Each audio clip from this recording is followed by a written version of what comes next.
Welcome, my friend. Tonight, there is nowhere you need to be and nothing you need to accomplish.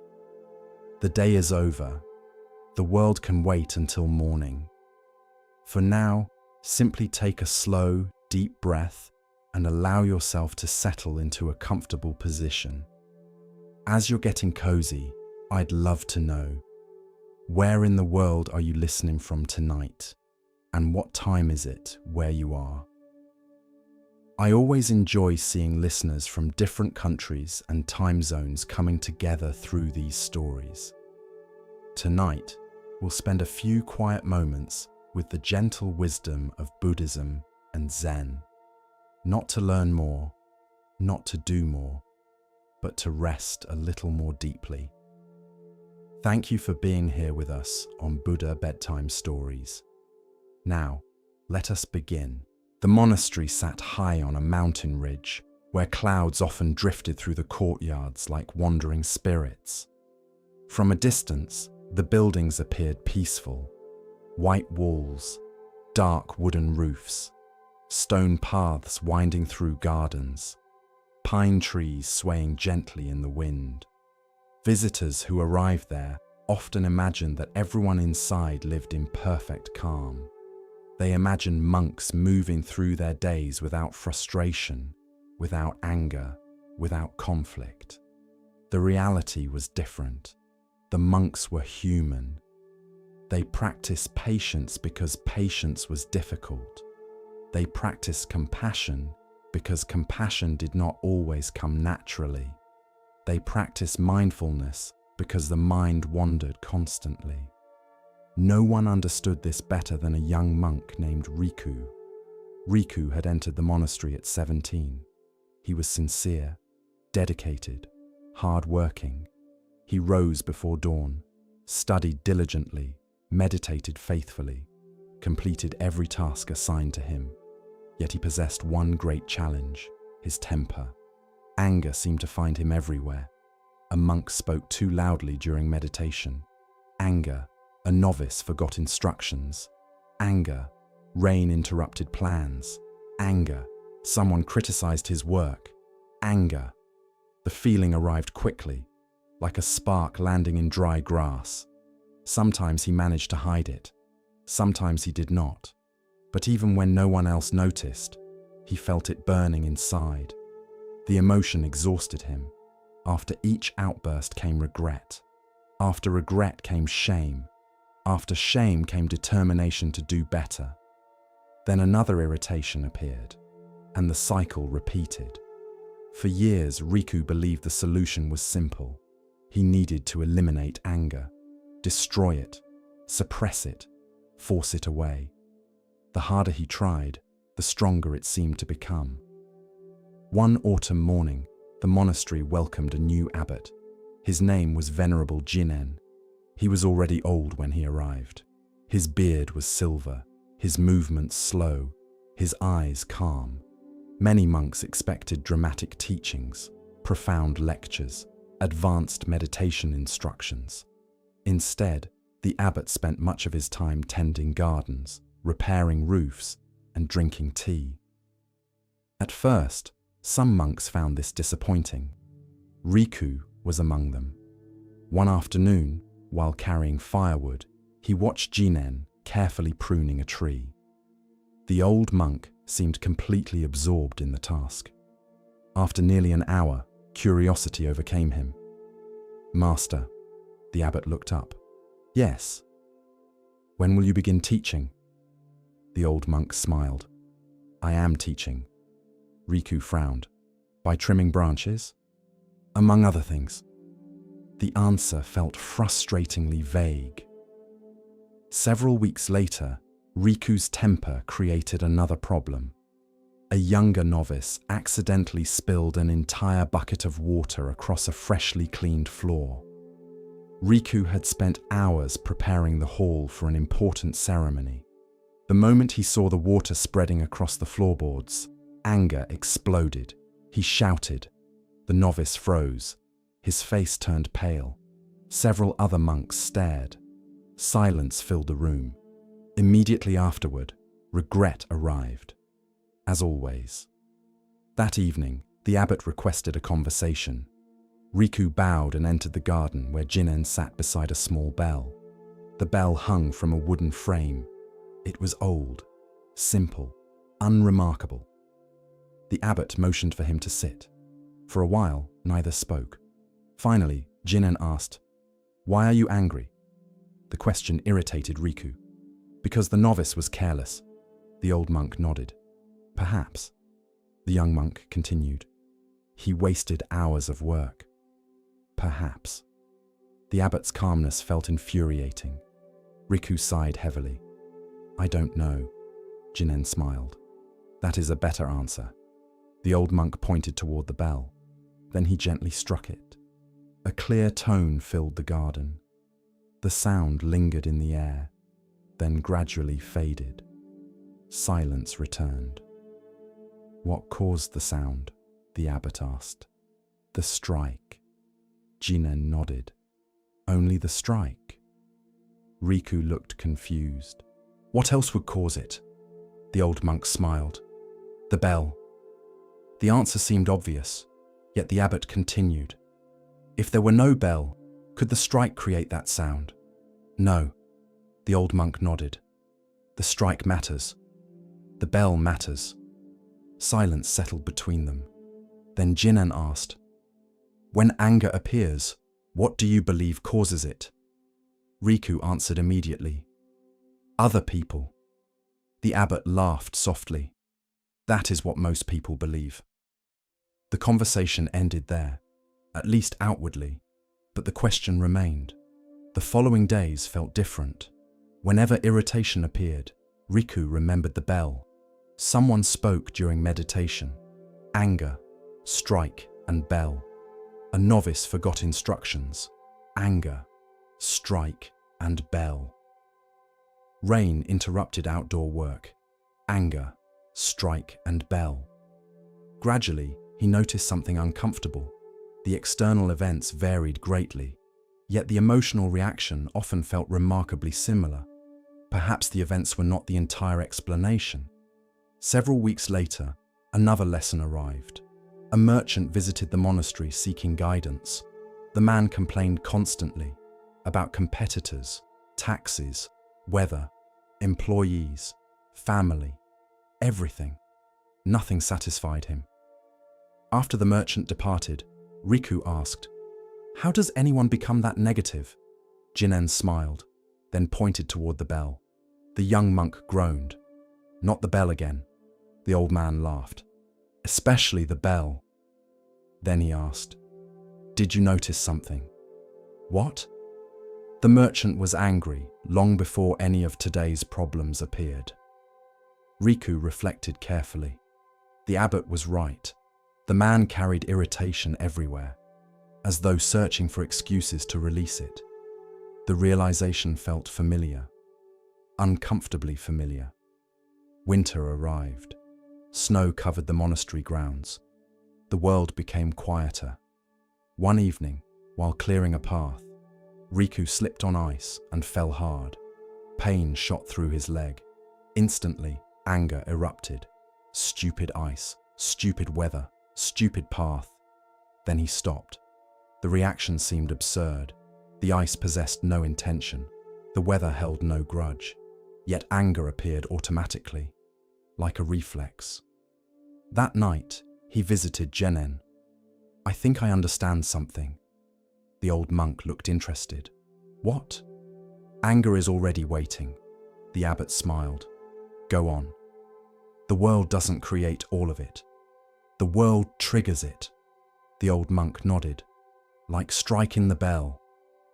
For the first time, genuine excitement appeared in Riku's voice. The insight felt significant because it shifted responsibility. Not blame, responsibility. If anger came entirely from the world, he was powerless. If anger involved the bell as well as the strike, transformation became possible. Years passed. Riku practiced diligently, not eliminating anger, observing it. This proved much harder and much more effective. One spring morning, a traveler insulted him publicly. The words stung, Anger appeared. Immediately. The old version of himself would have reacted, defended himself, argued, escalated. Instead, he paused.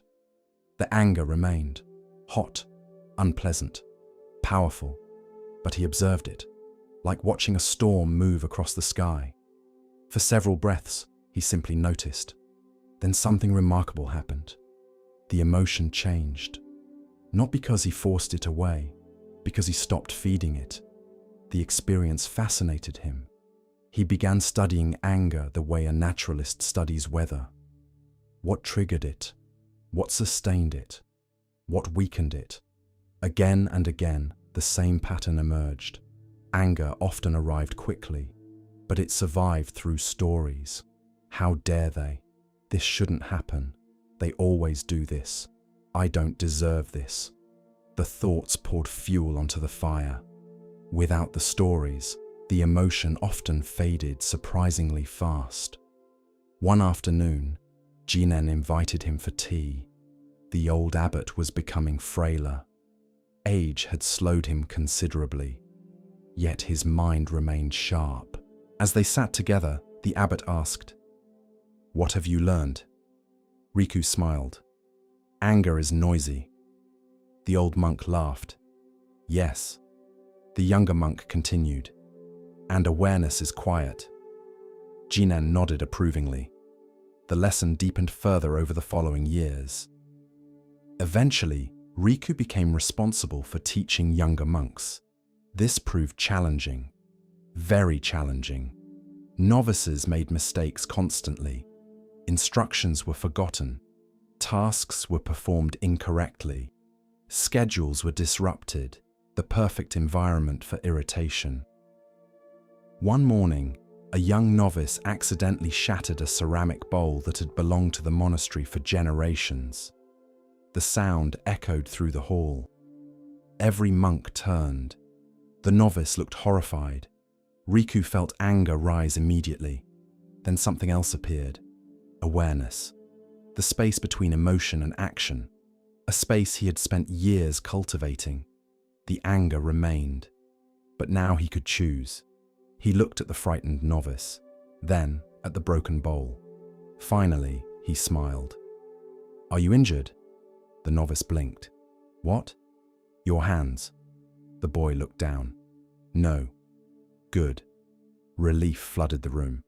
The lesson spread quickly throughout the monastery. Not because Riku had become incapable of anger, because he had learned not to become its servant. Several years later, Abbot Jinen passed away peacefully. The monastery mourned deeply. His teachings had transformed countless lives. Yet many people struggled to explain exactly what made him extraordinary.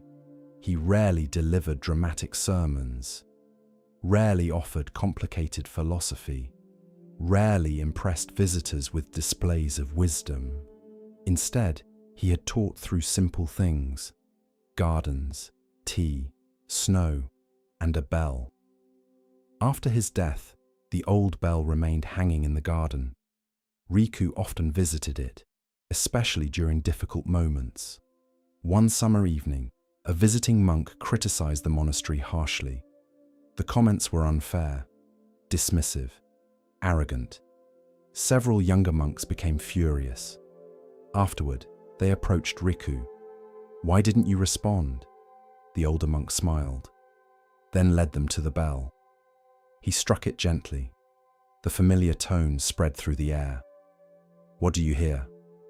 The younger monks listened. "The bell." Riku nodded. The strike mattered. The bell mattered.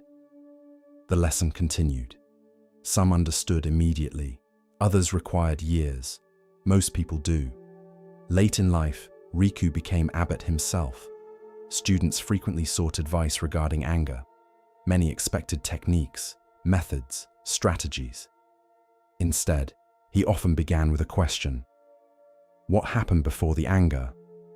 Most people described external events, insults, disappointments, obstacles. Then Riku would ask, and what happened inside?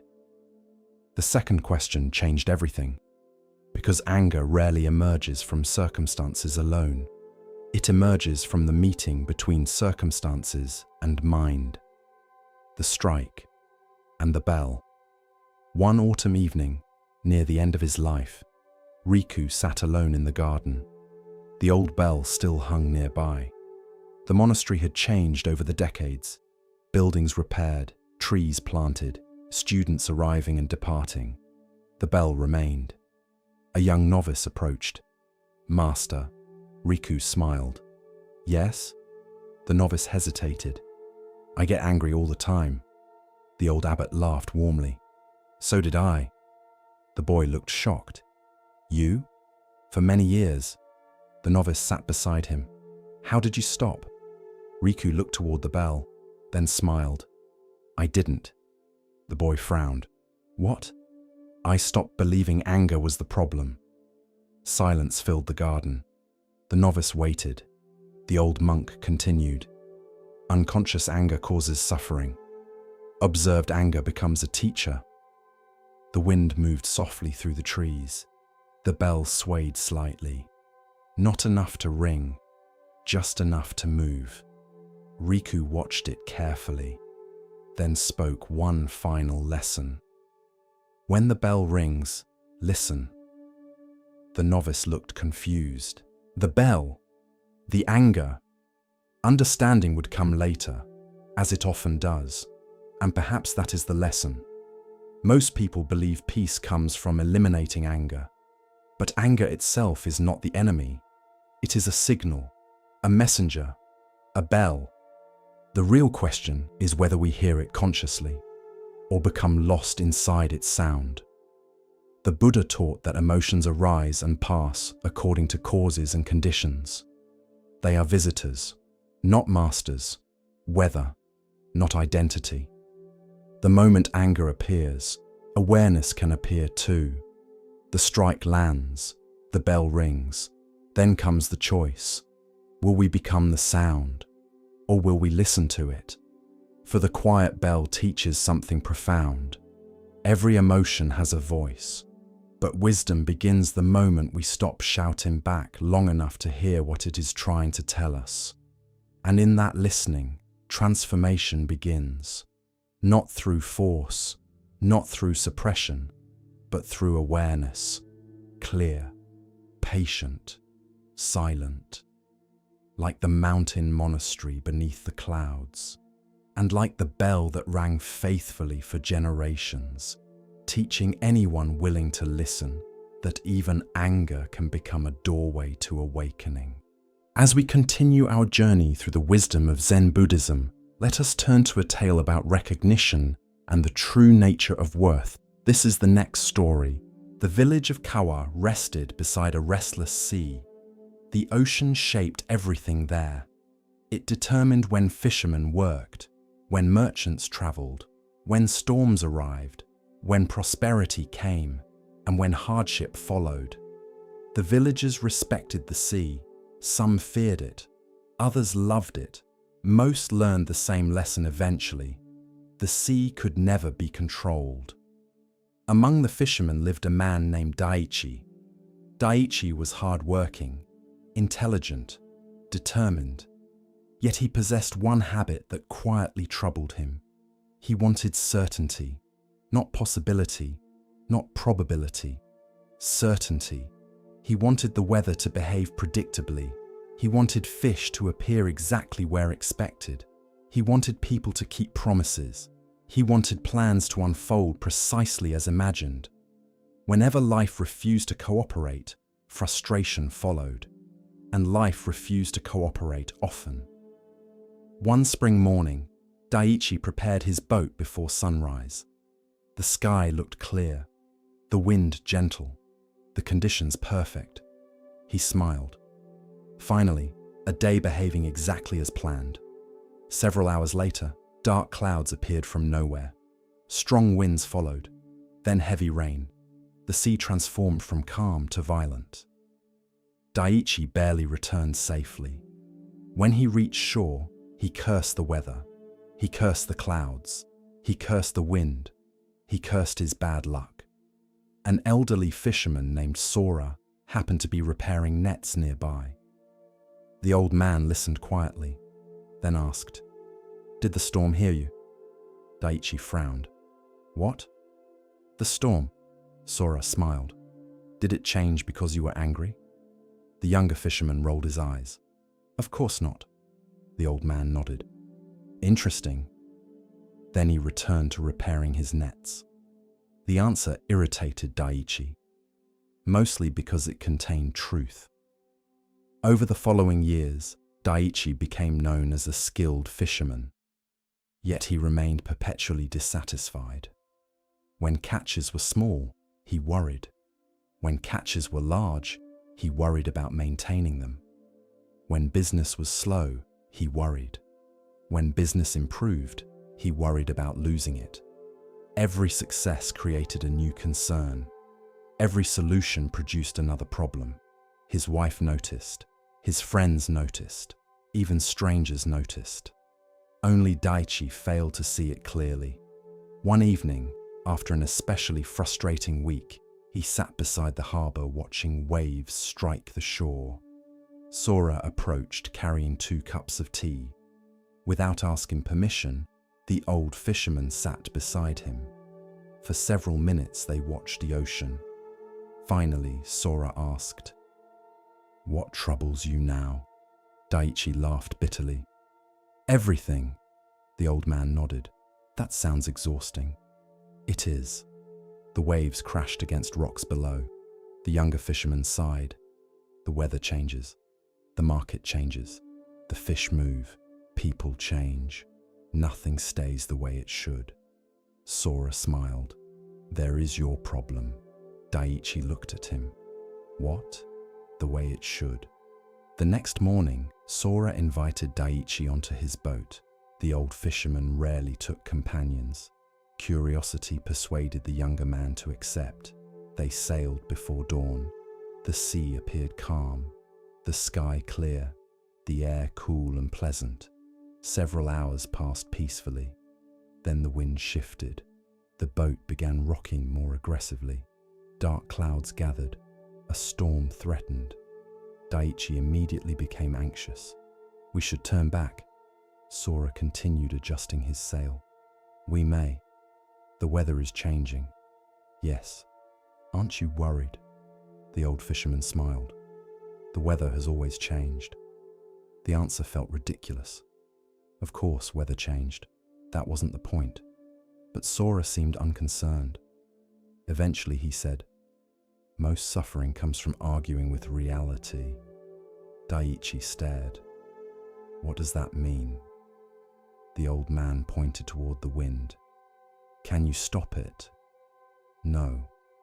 "Can you command it?" "No." "Can you negotiate with it?" "No." Sora nodded. "Then why spend so much energy wishing it were different?" The younger fisherman fell silent, because he realized he did exactly that, constantly. Several weeks later, another lesson arrived. Daiichi spent days preparing for an important fishing expedition. The conditions appeared perfect. The equipment was ready. The timing ideal. Everything aligned beautifully. Then, on the morning of departure, he became ill. A fever forced him to remain home. The opportunity vanished. He was furious. For days he complained.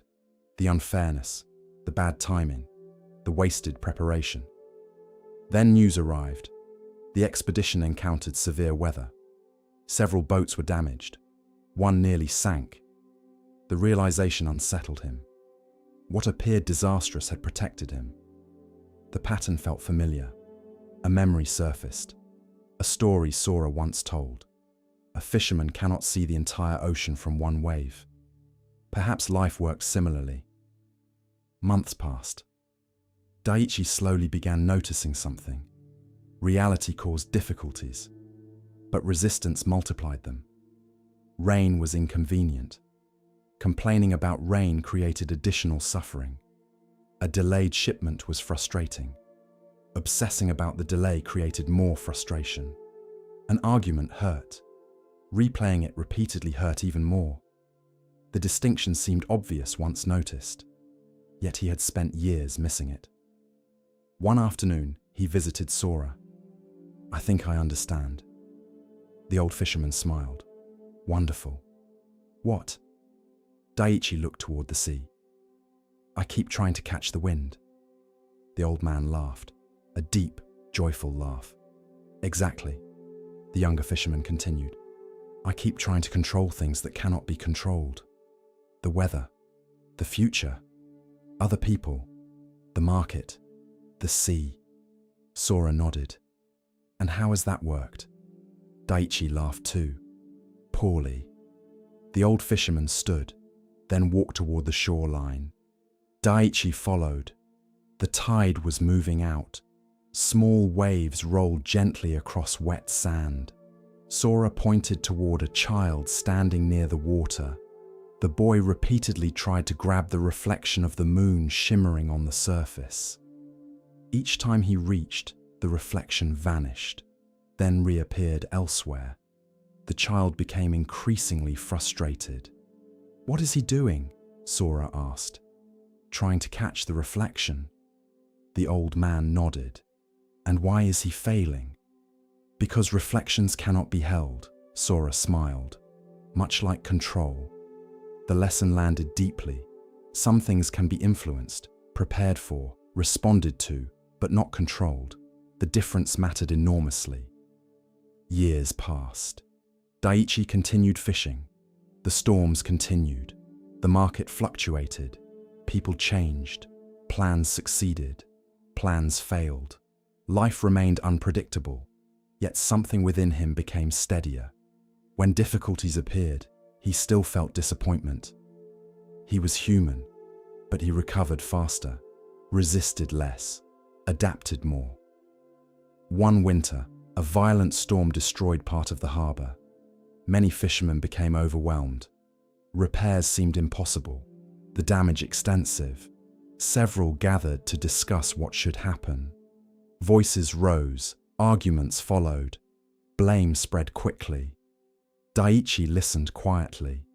Then someone asked, "What do we do?" The younger version of himself would have focused on everything lost. Instead, he answered, "We repair the next board." The room fell silent. Then someone nodded. Another agreed. The work began, not all at once. One board, then another, then another. The harbor eventually recovered, just as life often does. Many years later, after Sora had passed away, young fishermen sought advice from Daiichi. One of them arrived particularly frustrated. "The sea never does what I want." Daiichi smiled. The statement sounded familiar, very familiar.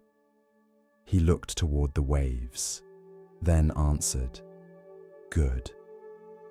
The young fisherman looked confused. "Good." Daiichi nodded. "If the sea obeyed every wish, it would teach nothing." The younger man frowned. "I don't understand." The old fisherman pointed toward the horizon. "The sea taught me something important." "What?" Daiichi smiled. "The difference between steering and controlling." The wind moved gently across the water. The lesson lingered, because it extended far beyond fishing. It applied to families, friendships, work, health, aging, nearly everything. We can steer, we can respond, we can prepare, we can choose our actions. But control, complete control, that is often an illusion, and chasing it creates endless exhaustion. Late in life, Daiichi sat alone beside the harbor watching the sunset. The sea remained as unpredictable as ever. Waves rolled toward shore. Clouds drifted overhead. Fishing boats moved across the horizon. The world continued changing, as it always would. For a while, he remembered the younger man he once was, always planning, always worrying, always trying to force reality into obedience. The memory made him smile. Then he remembered Sora's words. Why spend so much energy wishing it were different? The wisdom seemed simple now, yet it had taken decades to understand.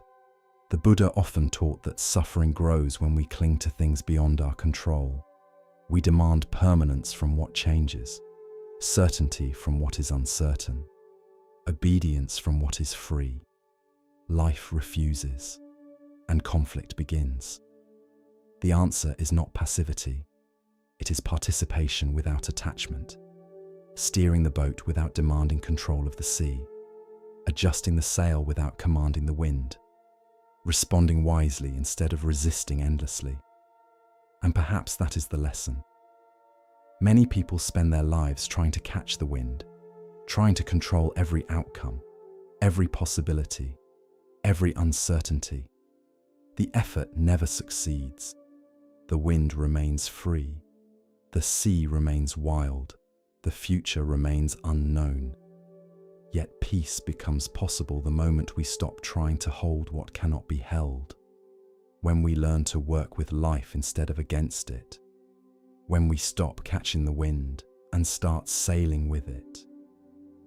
For the wise fisherman does not waste his life commanding the ocean. He learns how to navigate it. And that makes all the difference. Winter arrived early that year. The cold swept across the valley weeks before anyone expected it. Frost covered the fields. Streams slowed beneath thin layers of ice. The mountains disappeared behind grey clouds. Even the forest seemed quieter. The season touched every living thing. Animals searched more carefully for food. Farmers worried about crops. Travelers shortened their journeys. The long, bright days of summer felt very far away. Among the creatures living in the valley was a small bird named Luma. She was not remarkable by most standards. Her feathers were plain brown. Her wings were average. Her song was soft. If hundreds of birds gathered in the same tree, few would notice her. Yet Luma possessed something unusual. She continued singing in winter. Not constantly, not loudly, but consistently. When snow covered the ground, she sang. When cold winds swept through the trees, she sang. When grey skies lingered for days, she sang. The habit puzzled many animals.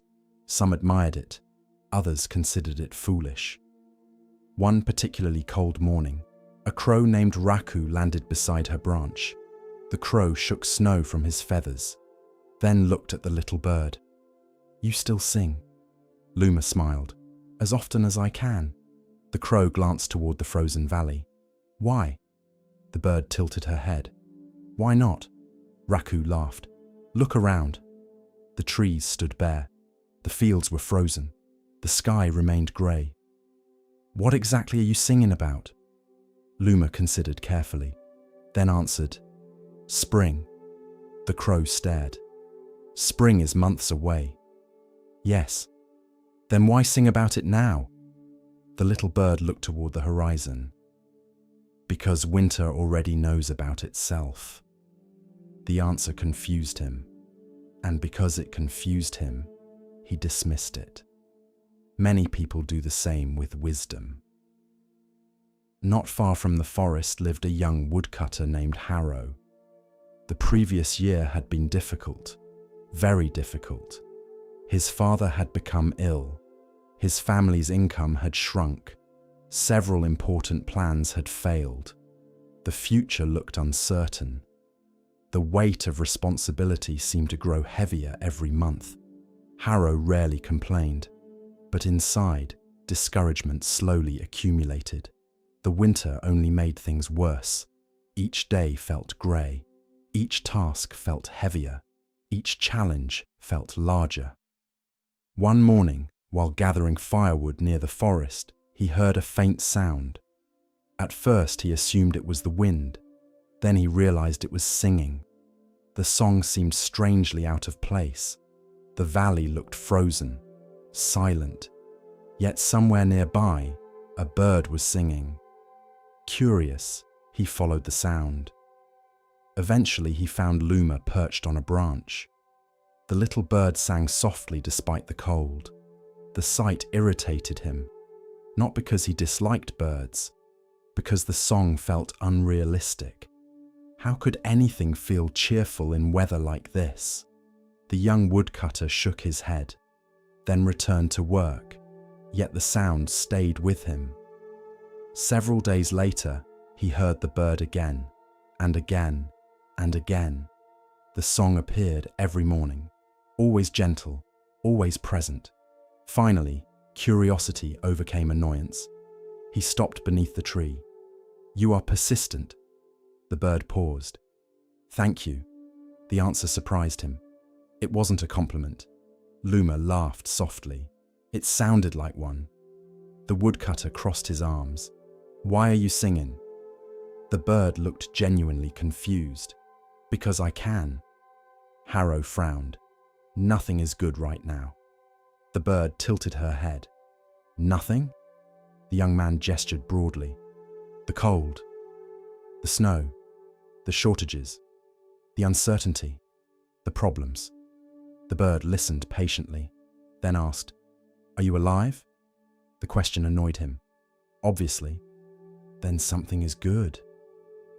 The answer felt simplistic, almost childish, yet it lingered long after he walked away. The weeks passed, winter deepened, snowstorms arrived, travel became difficult, food grew scarce in several villages. Many people became increasingly discouraged, including Harrow. One evening, while helping care for his father, the young man sat beside the fire feeling overwhelmed. The future looked impossible, the responsibilities endless, the uncertainty exhausting. His father noticed. The older man smiled weakly. "What troubles you?" Harrow sighed. "Everything." The answer sounded familiar. His father laughed softly. "It usually does at your age." The young man shook his head. "You don't understand." The older man smiled. "I probably understand more than you think." Silence settled between them. Then his father asked, "Have you heard the bird?" The question startled him. "The bird?" "The one singing every morning." Harrow nodded reluctantly. His father smiled. "I like that bird." "Why?" The old man looked toward the dark window. "Because she remembers something." "What?" The answer came quietly. "Winter is not permanent."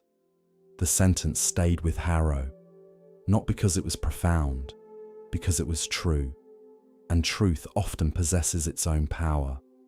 Winter is not permanent. The next morning, he listened carefully. The bird sang again. The valley remained frozen. Nothing external had changed. Yet the song sounded slightly different. Or perhaps he listened differently. Several weeks later, a severe storm struck the region, the strongest of the season. Wind howled through the trees. Snow fell relentlessly. Many animals struggled. Several became trapped.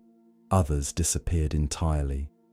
When the storm finally ended, the forest looked transformed. Broken branches littered the ground. Drifts of snow covered familiar paths. The world appeared harsher than before. The following morning, Harrow walked through the aftermath. The silence felt enormous. For a moment, he wondered whether the little bird had survived. Then he heard it. Faint, but unmistakable. The song. The sound emerged from a snow-covered pine tree. The bird remained, still singing.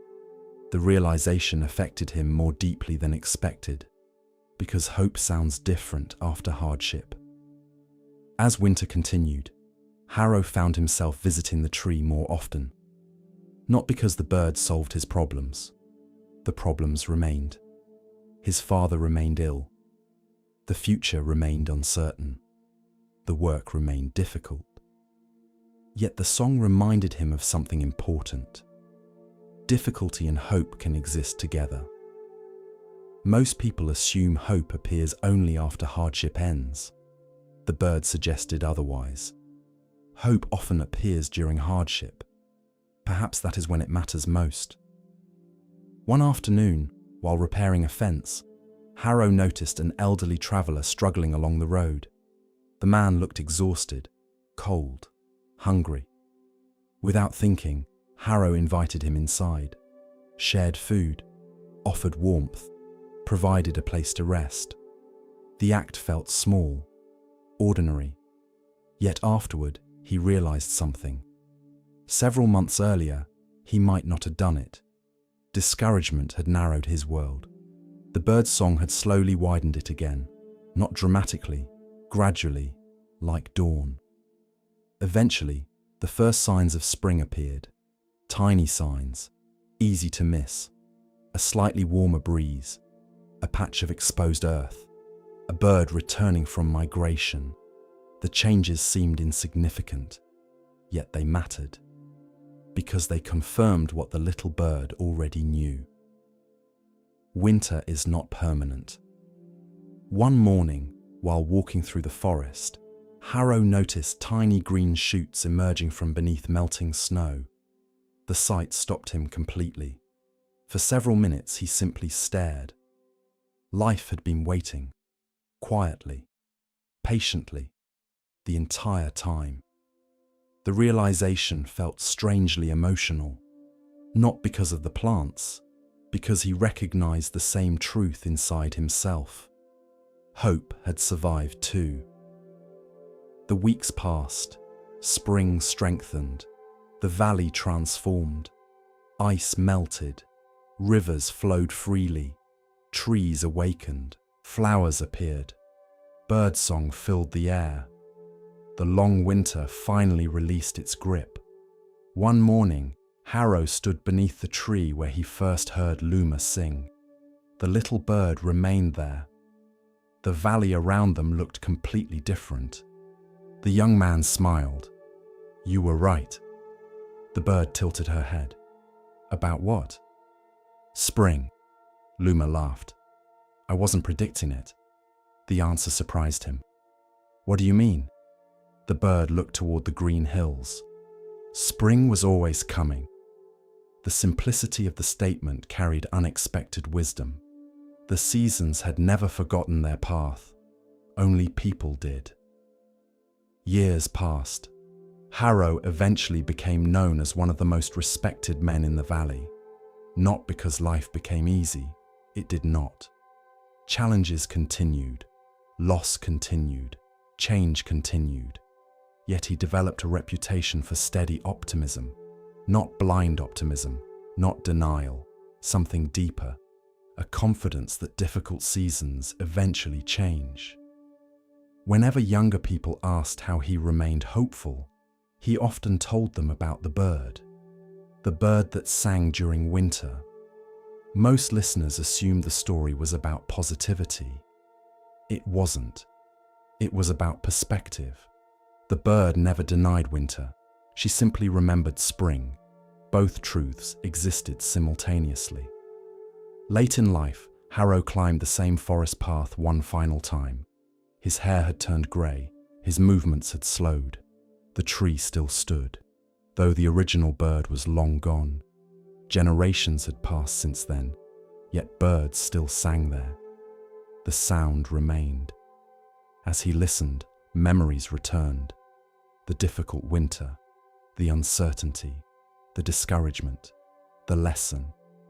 Winter is not permanent. The truth seemed even more meaningful now, because it applied to more than seasons. Grief is not permanent.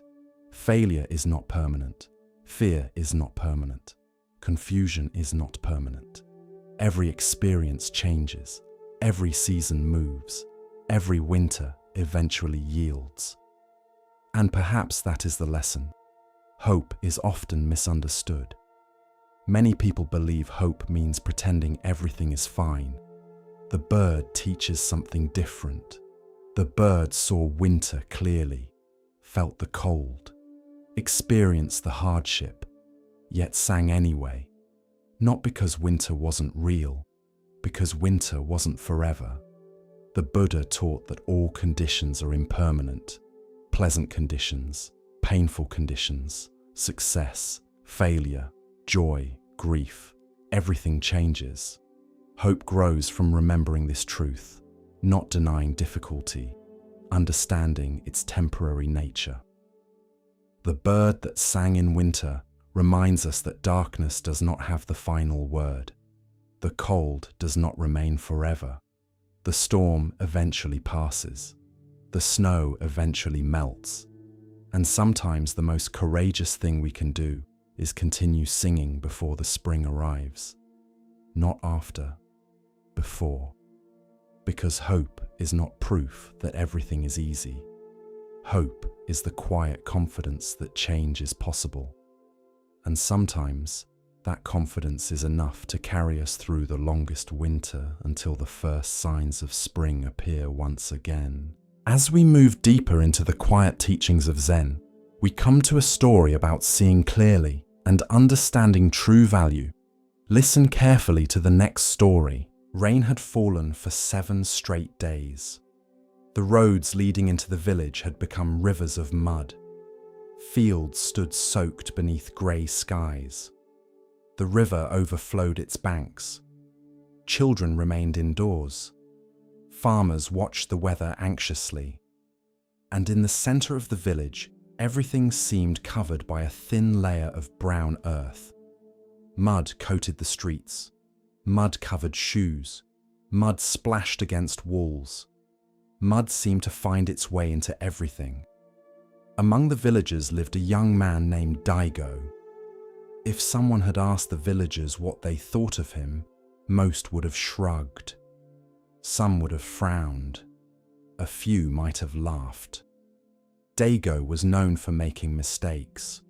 He arrived late, forgot responsibilities, started projects he never finished, spoke when he should have listened, made promises he sometimes failed to keep. Nothing terrible, nothing cruel. Yet over time, a reputation formed around him. People expected little, and eventually, Daigo expected little from himself as well. This was perhaps the saddest part. Not that others doubted him, that he had begun believing them.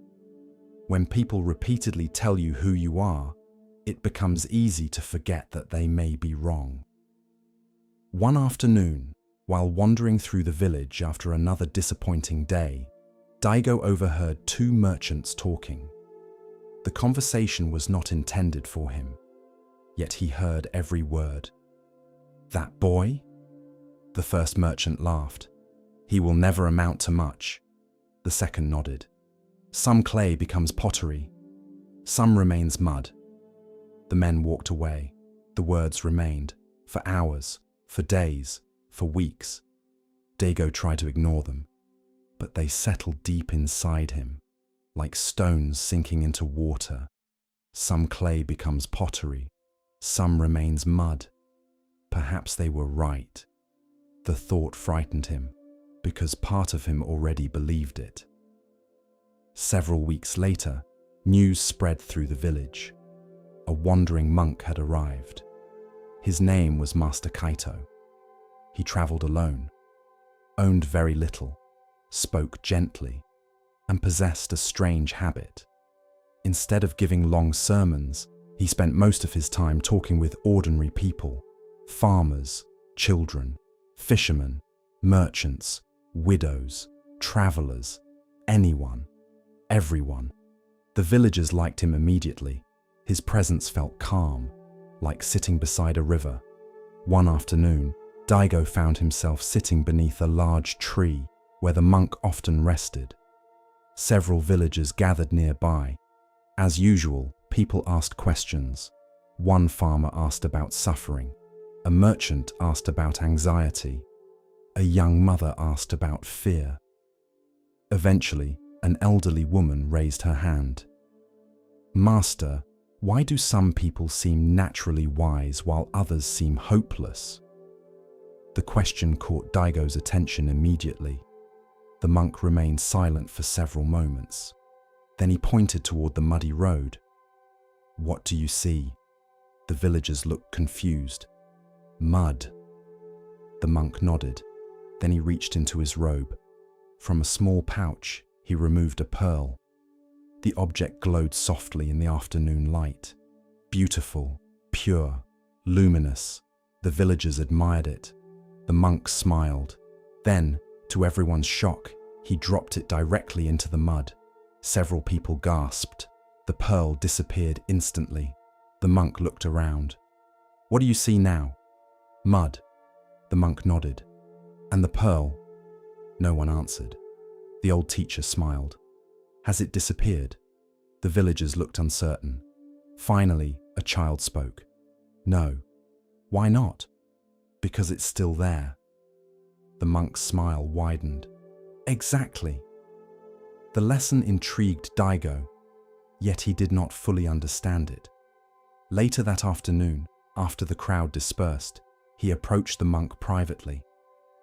"What did the pearl mean?" Master Kaito looked towards him. "What do you think it meant?"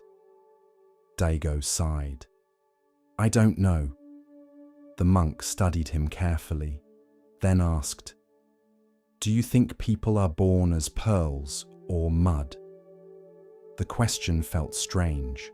Daigo shrugged. "Some people seem better than others." The teacher nodded.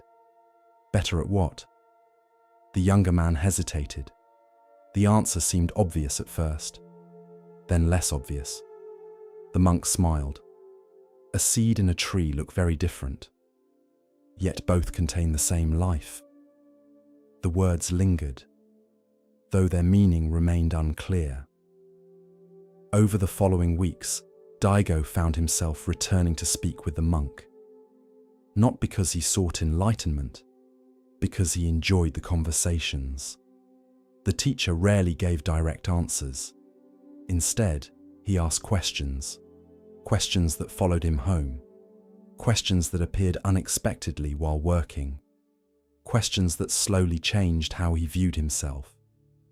One evening, Daigo confessed something. "I think something is wrong with me." The words emerged quietly, almost unwillingly. The monk listened patiently, then asked, "Who told you that?" The question surprised him. "No one." The monk waited. Daigo looked away, then sighed. "Many people." The teacher nodded. "And how many times have you repeated their words to yourself?" The silence answered for him. "Thousands, perhaps more." The realization felt uncomfortable, because he suddenly understood something. Many of the judgments hurting him no longer belonged to others. They belonged to him. He carried them, repeated them, protected them, fed them. The prison door stood open, yet he remained inside. One morning, the monk invited Daigo to accompany him on a walk. The path followed the river beyond the village. Recent rains had left much of the ground muddy. As they walked, they encountered a farmer attempting to pull a cart from deep mud. The wheels refused to move. The horse struggled. The farmer grew frustrated. Without hesitation, Master Kaito stepped forward to help. So did Daigo. Together they pushed, pulled, strained. Eventually, the cart broke free. The farmer thanked them repeatedly, then continued on his way. The monk smiled. The younger man smiled too. Helping felt surprisingly good. Several minutes later, the teacher asked, "What were you thinking while helping?" Daigo frowned. "What do you mean?" "Were you worrying about your reputation?" "No." "Were you thinking about your failures?" "No." "Were you comparing yourself to others?" "No." The monk nodded. "You were simply helping." The lesson arrived gently. For a few moments, all his usual self-judgments disappeared.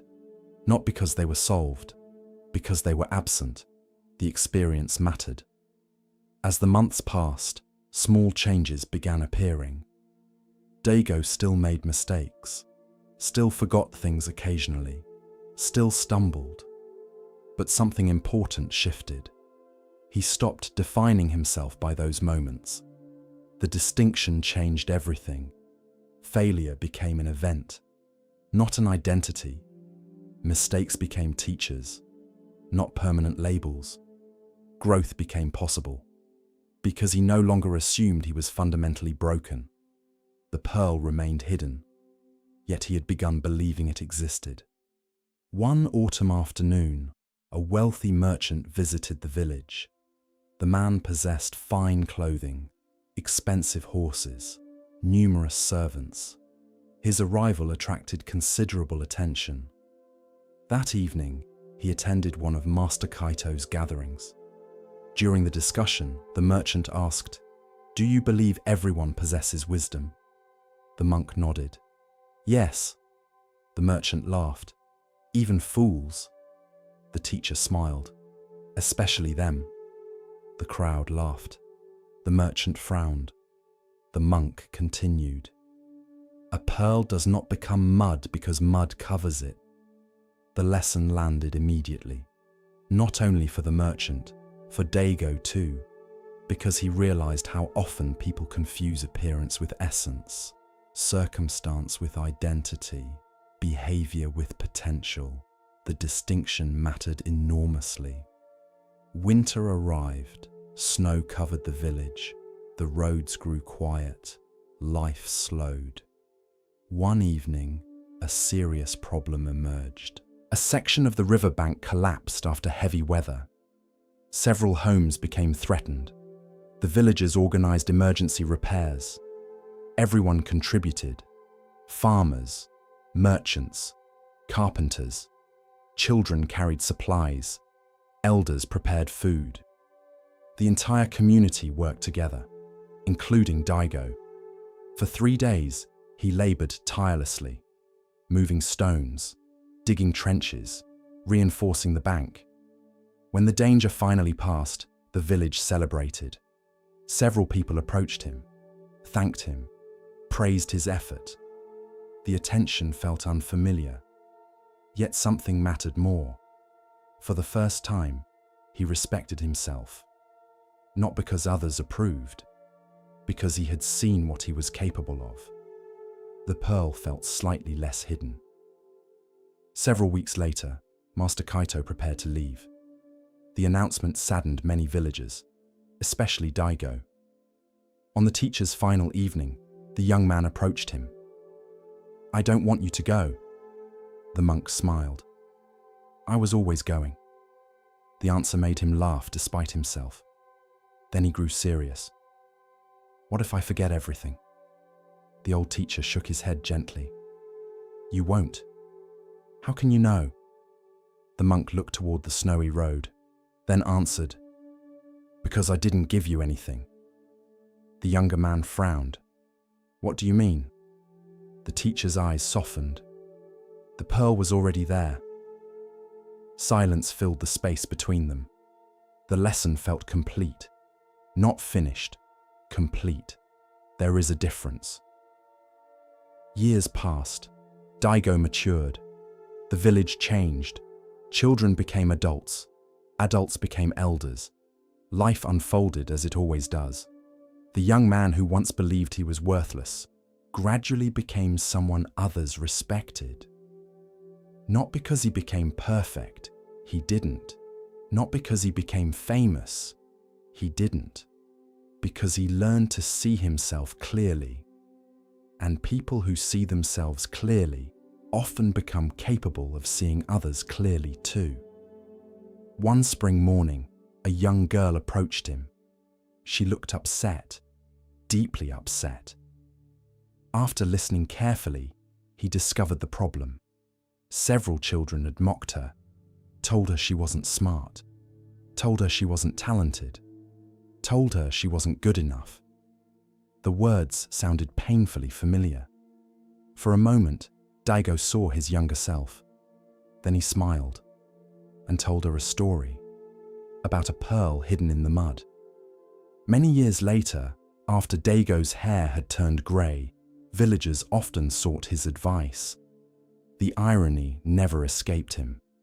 The boy once considered hopeless had become someone others trusted. One evening, while sitting beside the river, he reflected on his life, the mistakes, the lessons, the growth, the people who helped him. Most of all, he remembered the pearl, not the object, the truth behind it, the truth that changed everything, the realization that worth and appearance are not the same. Potential and present circumstances are not the same. Essence and behavior are not the same. The understanding filled him with gratitude and compassion, because once you recognize the pearl within yourself, you begin seeing it everywhere. And perhaps that is the lesson. The Buddha taught that every being possesses the capacity for awakening. Not just monks, not just scholars, not just saints, everyone. This teaching is sometimes called Buddha nature. The pearl hidden in the mud reminds us that our deepest value is not destroyed by confusion, failure, fear, or ignorance. It may become hidden, covered, forgotten, but not destroyed. The world often labels people quickly: successful, failure, gifted, hopeless, wise, foolish. Yet these labels rarely tell the whole story. A pearl covered in mud remains a pearl. A seed beneath the soil remains a seed. Potential continues existing even when invisible. The task is not creating the pearl.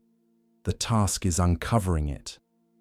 Through patience, practice, compassion, understanding, and perhaps most importantly, through refusing to believe every judgment that passes through our minds. For beneath the mud of fear, doubt, and conditioning lies something luminous, something whole, something that has been there from the beginning, waiting patiently, like a pearl beneath the surface, until the day we finally remember to look. With each step on the Zen path, a new lesson unfolds. Now we turn to a story about recognition, of self, of others, and of what truly matters. Listen carefully to the next story. In a quiet monastery nestled among cedar-covered hills, there lived a young monk named Ren. The monastery was known throughout the region for its beautiful courtyard.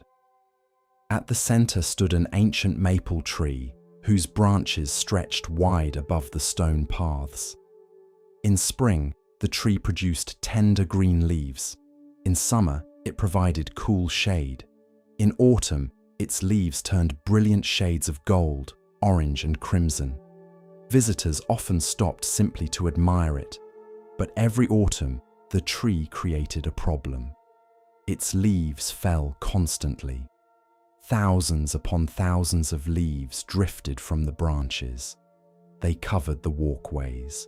They filled the corners of the courtyard. They gathered around the temple steps. No matter how often the monks swept, new leaves would appear. The task seemed endless. Among the monastery residents, no one disliked this work more than Ren. Every morning before sunrise, he carried a broom into the courtyard.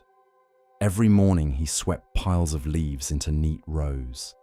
And every morning before he even finished, more leaves floated down from above. The sight frustrated him. "It never ends," he often muttered. By midday, leaves returned. By evening, even more arrived. The next day, the process began again. To Ren, the work seemed pointless. He dreamed of more important responsibilities. He wanted to study profound teachings. He wanted to meditate for long hours. He wanted to discuss enlightenment with wise masters. Instead, he spent his mornings sweeping leaves. One chilly autumn day, Ren's frustration finally reached its limit. As he swept yet another pile of leaves, a gust of wind scattered them across the courtyard. The neat pile disappeared instantly. Leaves danced through the air. Some landed exactly where he had started. Ren slammed the broom against the ground. "This is ridiculous." An elderly monk named Jikan happened to be walking nearby. He stopped and watched quietly. "What troubles you?" he asked. Ren sighed. "The leaves." Jikan looked around. "They seem harmless enough. Not the leaves themselves. The sweeping." The old monk nodded. "Tell me more." Ren gladly did. For several minutes he described his frustration. The work felt repetitive. The results never lasted. Nothing was ever truly completed. Every accomplishment disappeared almost immediately. When he finished, Jikan remained silent. Then he asked a simple question. "When you sweep, where is your mind?" Ren frowned. "What do you mean?"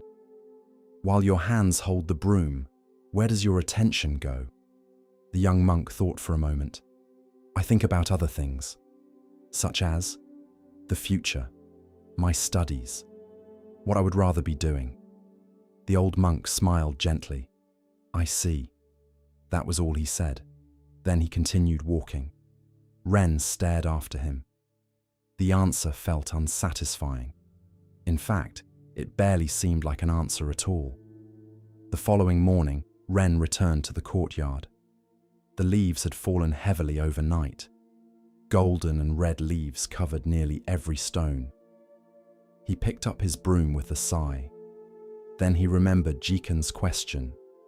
"When you sweep, where is your mind?" Curious, he decided to experiment. Instead of thinking about tomorrow, he focused on the broom. He noticed the sound of the bristles brushing across stone, the soft, scraping rhythm, the texture of the wooden handle beneath his hands, the movement of leaves gathering together. For a few moments, he paid attention only to sweeping. Then his mind wandered again. He started thinking about breakfast. A few moments later, he remembered. He returned to the broom. Then his thoughts drifted toward future responsibilities. Again he returned. Then he remembered a conversation from the previous day. Again he returned. The pattern repeated constantly. Attention, distraction, attention, distraction. At first, he found this annoying. But slowly something changed. The work felt slightly less burdensome. The leaves remained the same. The broom remained the same. Yet the experience felt different. Several days later, Ren sought out Jikan. "I tried your suggestion." The old monk smiled. "And?" "It helped." "A little." Jikan nodded. "A little is enough." The young monk sat beside him. "But I still don't understand." The old monk waited patiently. "If sweeping leaves can be mindfulness practice, then what can't be?" Jikan's eyes brightened. "Excellent question." The old monk looked toward the courtyard. Then he said, "That is exactly the right question." Over the following weeks, Jikan began teaching Ren in unusual ways. One day he asked him to wash bowls. Another day he asked him to carry water. Another day he asked him to weed the garden. Each task seemed ordinary, yet after every activity, Jikan asked the same thing. "Were you present?" "Not." "Did you finish quickly?" "Not." "Did you perform perfectly?" "Not." "Did you impress anyone?" "Only." "Were you present?" At first, Ren struggled. His mind constantly wandered. While washing bowls, he thought about sweeping. While sweeping, he thought about eating. While eating, he thought about studying. While studying, he thought about sleeping. It seemed he was always somewhere other than where he actually was. One evening, Jikan invited him for tea. The two sat together overlooking the courtyard. Autumn leaves drifted gently through the air. The old monk poured tea. Then he asked, "Where do you think life happens?" Ren looked confused. "What do you mean? The past?" "No." "The future?" "No." The monk smiled. Then where? The present. Exactly. Jikan lifted his cup. Yet most people spend their lives everywhere except there. The words lingered in Ren's mind. That night, he thought about them for a long time. The next morning he rose before dawn. The courtyard was silent. A thin layer of mist floated above the ground. Leaves covered the stone paths once again. Ren picked up his broom. Then something unexpected happened. For the first time, he stopped viewing the leaves as a problem. Instead, he simply noticed them. The colors, the shapes, the gentle way they rested upon the earth, the sound they made when gathered together, the cool air against his skin, the distant songs of waking birds, the slow brightening of the sky. Everything seemed unusually vivid. Nothing extraordinary had occurred. The leaves were still leaves. The broom was still a broom. Yet because he was actually present, the ordinary felt extraordinary. That morning passed quickly, not because he hurried, but because he was no longer fighting the moment. Weeks turned into months. Autumn eventually gave way to winter. The leaves disappeared. Snow arrived. Then spring followed. The maple tree grew new leaves once more. Ren continued practicing, not only while sweeping, while eating, while walking, while listening, while speaking, while breathing. He began discovering something remarkable. The quality of his attention changed the quality of his experience. When his mind raced ahead into the future, anxiety grew. When it wandered endlessly through the past, regret appeared. But when he returned to what was actually happening, a quiet peace emerged. Years passed. Ren matured into a respected monk. Visitors often came seeking profound wisdom. Many expected complicated answers. Instead, they frequently received simple ones. One afternoon, a wealthy merchant arrived. The man was exhausted. His business consumed every waking hour. His mind never rested. Even during meals, he worried about work. Even at home, he worried about finances. Even during sleep, his concerns followed him. "Master Ren," he said, "how can I find peace?" Ren looked toward the courtyard. The old maple tree still stood there. Its leaves once again covered the ground. Without speaking, Ren handed the merchant a broom. The man looked puzzled. "Should I sweep?" "Yes." The merchant reluctantly agreed. After several minutes, he returned. "The leaves are swept." Ren nodded. "Were you sweeping?" The merchant frowned. "Of course." "Were you?" The man thought carefully. Then he laughed. "No." "What were you doing?" "I was thinking about my business."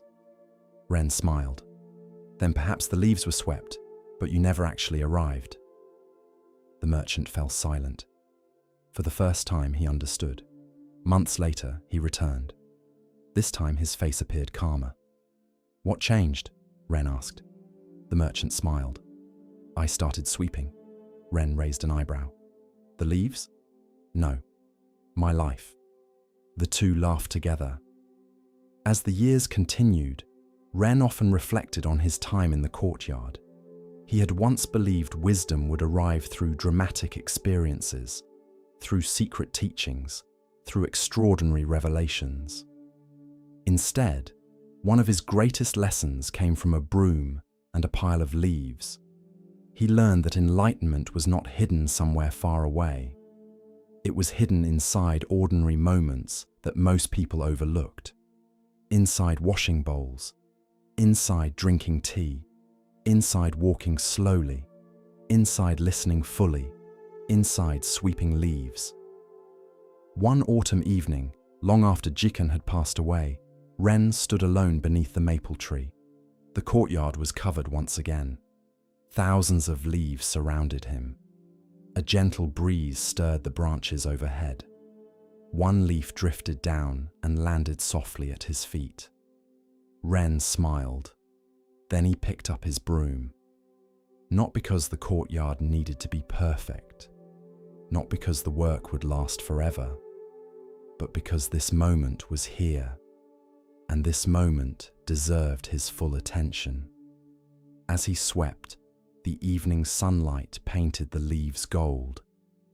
The world seemed wonderfully simple, and perhaps that was the lesson all along. Life is not found in the moment we finally finish everything. Life is not waiting at the end of the path. Life is here, in this breath, this step, this conversation, this ordinary task. The leaves will always fall again. Problems will return. Work will never truly end.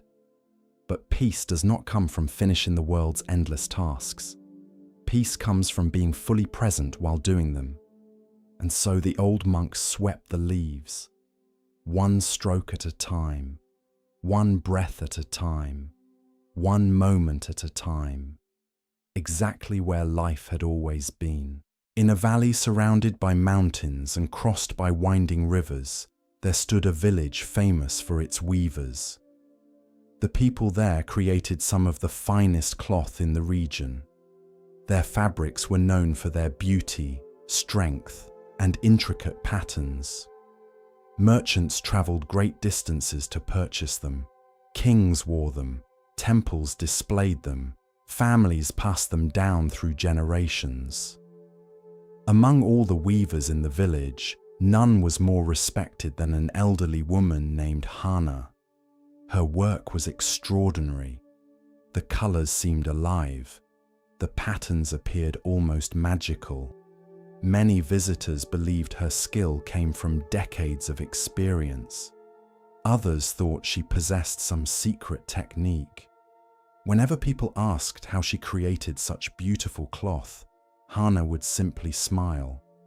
Then she would say, "I pay attention to the threads." Most assumed she was speaking about weaving.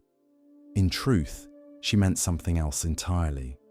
One spring, a young man named Sora arrived in the village hoping to become her apprentice. Sora was talented. His hands were quick. His eyes were sharp. He learned patterns faster than most students. Yet despite his ability, he often became frustrated. He wanted to master weaving immediately. He wanted perfect results. He wanted recognition. Most of all, he wanted success to arrive quickly. During his first months as an apprentice, he made constant mistakes. Threads tangled, patterns became uneven, colors clashed unexpectedly. Whenever this happened, Sora grew angry. He blamed poor materials, bad luck, distractions, anything except his own impatience. One afternoon, after unraveling several hours of work ruined by a mistake, he slammed his hands against the loom. "This is pointless." Hana looked up from her weaving. "What is?" "All of it." The elderly woman waited. "The pattern keeps falling apart." She nodded. "And why do you think that is?" "Because one thread was wrong." Hana smiled. "Only one?" Sora frowned. "What do you mean?" The old woman motioned him closer. Together they examined the cloth. At first glance, the mistake seemed small. A single thread crossed where it should not have. Yet as Hana pointed further into the pattern, Sora noticed something surprising. The error had affected many other sections. One misplaced thread had gradually altered everything around it. The pattern remained recognizable, yet subtle distortions spread throughout the cloth. Hana traced the design gently with her finger. "Nothing stands alone." The words seemed simple, yet she spoke them with unusual seriousness. That evening, Sora thought about the lesson, a single thread influencing an entire design. The idea lingered. Days later, he joined several villagers repairing a bridge damaged by winter storms. The work required many people: carpenters, farmers, laborers. Even children carried supplies. At one point, Sora watched an elderly man carefully hammer a single wooden peg into place. The task seemed insignificant compared to the rest of the bridge. Yet later, he learned that without the peg, an entire support beam would have failed. Again, he remembered Hana's words, "Nothing stands alone." Several weeks afterward, another lesson arrived. A drought affected nearby villages. Water became scarce. Tension grew. People worried about crops. Families worried about survival. One afternoon, a neighboring village sent representatives requesting assistance. Many villagers hesitated. Resources were limited. Fear encouraged caution. Yet Hana immediately supported helping. Later, Sora asked why. "If we share our supplies, won't we have less?" The old woman smiled. Then she handed him a piece of unfinished cloth. "What do you see?"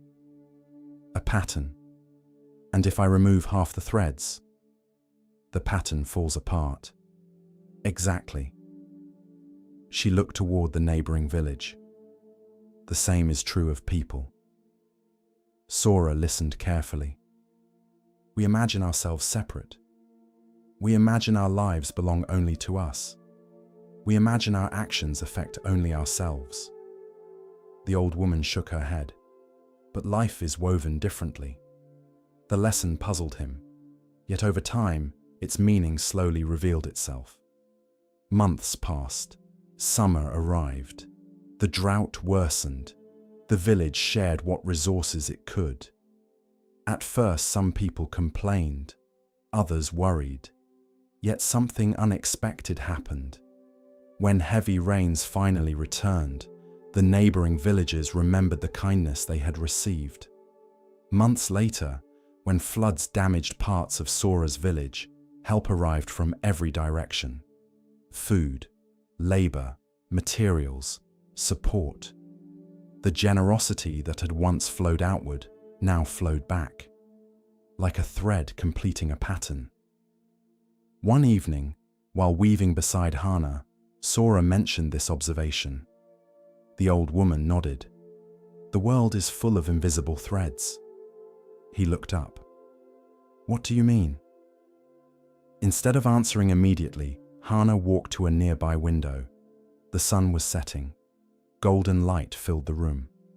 The village below glowed warmly. Children played in the streets. Smoke rose from cooking fires. Dogs barked in the distance. The old woman pointed toward the scene. "Look carefully," Sora did. "What do you see?" "People." "What else?" "Houses, roads, animals." The old woman smiled. "Look deeper." He remained silent. Then she continued. "The farmer depends on the rain. The baker depends on the farmer. The merchant depends on the baker. The child depends on the parent. The parent depends on the community." Her voice remained soft, yet every word seemed important. The entire village exists because countless lives support one another. She turned back toward the loom. Like threads. For the first time, Sora began to glimpse what she meant. The realization deepened several years later. By then, he had become an accomplished weaver. People praised his work. Merchants sought his fabrics. His reputation spread beyond the valley. One autumn, a wealthy noble commissioned an enormous tapestry. It would be displayed in a palace. The project required months of effort. Sora devoted himself completely. Every detail mattered. Every thread was carefully chosen. Finally, after many months, the tapestry was completed. It was magnificent. Perhaps the finest work he had ever created. The noble was delighted. The payment was generous. Everyone celebrated. Yet that evening, while sitting alone beside the river, Sora felt strangely unsettled. The feeling surprised him. He had achieved exactly what he once desired. Recognition, success, respect. Why then did it feel incomplete? The following morning, he visited Hannah. By now she was very old. Her hands moved more slowly. Her eyesight had weakened, yet her presence remained steady. After listening to his concerns, she asked, "Who helped create the tapestry?" Sora looked confused. "I did." The old woman raised an eyebrow. "Did you?" The question lingered. Then she began naming people. The shepherd who cared for sheep, providing wool. The dyers who created colors. The carpenters who built looms. The merchants who transported materials. The teachers who shared knowledge. The farmers who grew food, allowing everyone else to work. One by one, the list expanded. Eventually, Sora realized something extraordinary. The tapestry was not truly his alone. His hands had woven it, but countless lives had made it possible. The realization humbled him. It also brought unexpected peace. For years, he had viewed life through the lens of individual achievement. Now he saw something larger. No success belongs entirely to one person. No failure belongs entirely to one person. Everything arises through countless causes and conditions, like threads woven together. Years continued passing. Eventually, Hannah died peacefully. The entire village mourned her passing. At her funeral, many people shared stories. Some remembered her kindness. Others remembered her wisdom. Others remembered her extraordinary craftsmanship. When it came time for Sora to speak, he stood quietly before the gathered crowd. Then he held up a piece of cloth Hannah had woven long ago. The pattern was simple, beautiful, timeless. For several moments he simply looked at it. Then he said, "She taught me that life is woven from invisible threads." The crowd listened. We often see only ourselves, our goals, our struggles, our achievements. He ran his fingers across the fabric. But every life touches countless others. Every act of kindness, every word, every choice. We are constantly weaving one another's lives. Silence settled over the gathering. The lesson felt especially clear in that moment. Years later, when Sora himself became an elder teacher, students often asked for the secret to Hannah's wisdom. Rather than giving long explanations, he usually brought them to the loom. There, he would hand them a single thread. Then he would ask, "What happens if I remove this?" Most students answered, "Very little." Then he would begin unraveling part of a pattern, slowly, patiently, until they saw the truth. One thread rarely remains only one thread. Everything connects. Everything influences. Everything participates. Like rivers flowing into oceans. Like roots beneath a forest. Like stars within a night sky. Like threads within a tapestry. And perhaps that is the lesson. We often imagine ourselves separate from one another. Separate from nature. Separate from the world. Separate from life itself. Yet separation is often an illusion. Every breath depends on trees. Every meal depends on countless hands. Every friendship changes both people involved. Every kindness ripples outward. Every action becomes part of a larger design. We are all weavers, whether we realize it or not. Each thought, each word, each action, a thread. And together, through visible and invisible connections, we continuously weave the tapestry of the world. The question is not whether we are weaving. The question is what pattern we are helping create. As our exploration of Zen Buddhism deepens, let us listen to a story that reveals how true worth is often overlooked. Here starts the next story. Every evening, just before sunset, the Tanaka family gathered for dinner. It had been their tradition for as long as anyone could remember. No matter how busy the day became, everyone eventually found their way back to the table. The meals were rarely elaborate. Rice, vegetables, soup, occasionally fish, nothing extraordinary. Yet those evenings held a quiet importance. Stories were shared, problems were discussed, laughter appeared unexpectedly. Even silence felt comfortable. For many years, one chair always belonged to Grandfather Kenji. He sat near the window overlooking the garden. From his place at the table, he could watch the seasons change. Spring blossoms, summer rain, autumn leaves, winter snow. The chair became so familiar that nobody imagined it empty. Some things seem permanent simply because we have known them for a long time. Grandfather Kenji was one of those things. He had always been there, offering advice when asked, offering advice when not asked, telling stories, making jokes, fixing broken tools, teaching grandchildren how to plant seeds and prune trees. His presence felt woven into daily life, like sunlight entering through a window, not always noticed, yet deeply missed when absent. As the years passed, however, age slowly began changing him. His steps became slower, his hands less steady, his eyesight weaker. The family noticed these changes but rarely spoke about them, partly out of respect, partly out of denial, partly because acknowledging change often makes it feel more real. Kenji himself seemed untroubled. When someone commented on his age, he simply smiled. Everything ripens. Then he would return to whatever task occupied him. One spring, shortly after the cherry blossoms began blooming, Kenji became ill. At first, nobody worried. He had recovered from illnesses before. Surely this would be the same. Days passed, then weeks. The illness lingered. Doctors visited. Medicines were prescribed. Hope rose and fell like waves. Some mornings seemed promising. Others did not. Eventually, everyone understood what no one wanted to say aloud.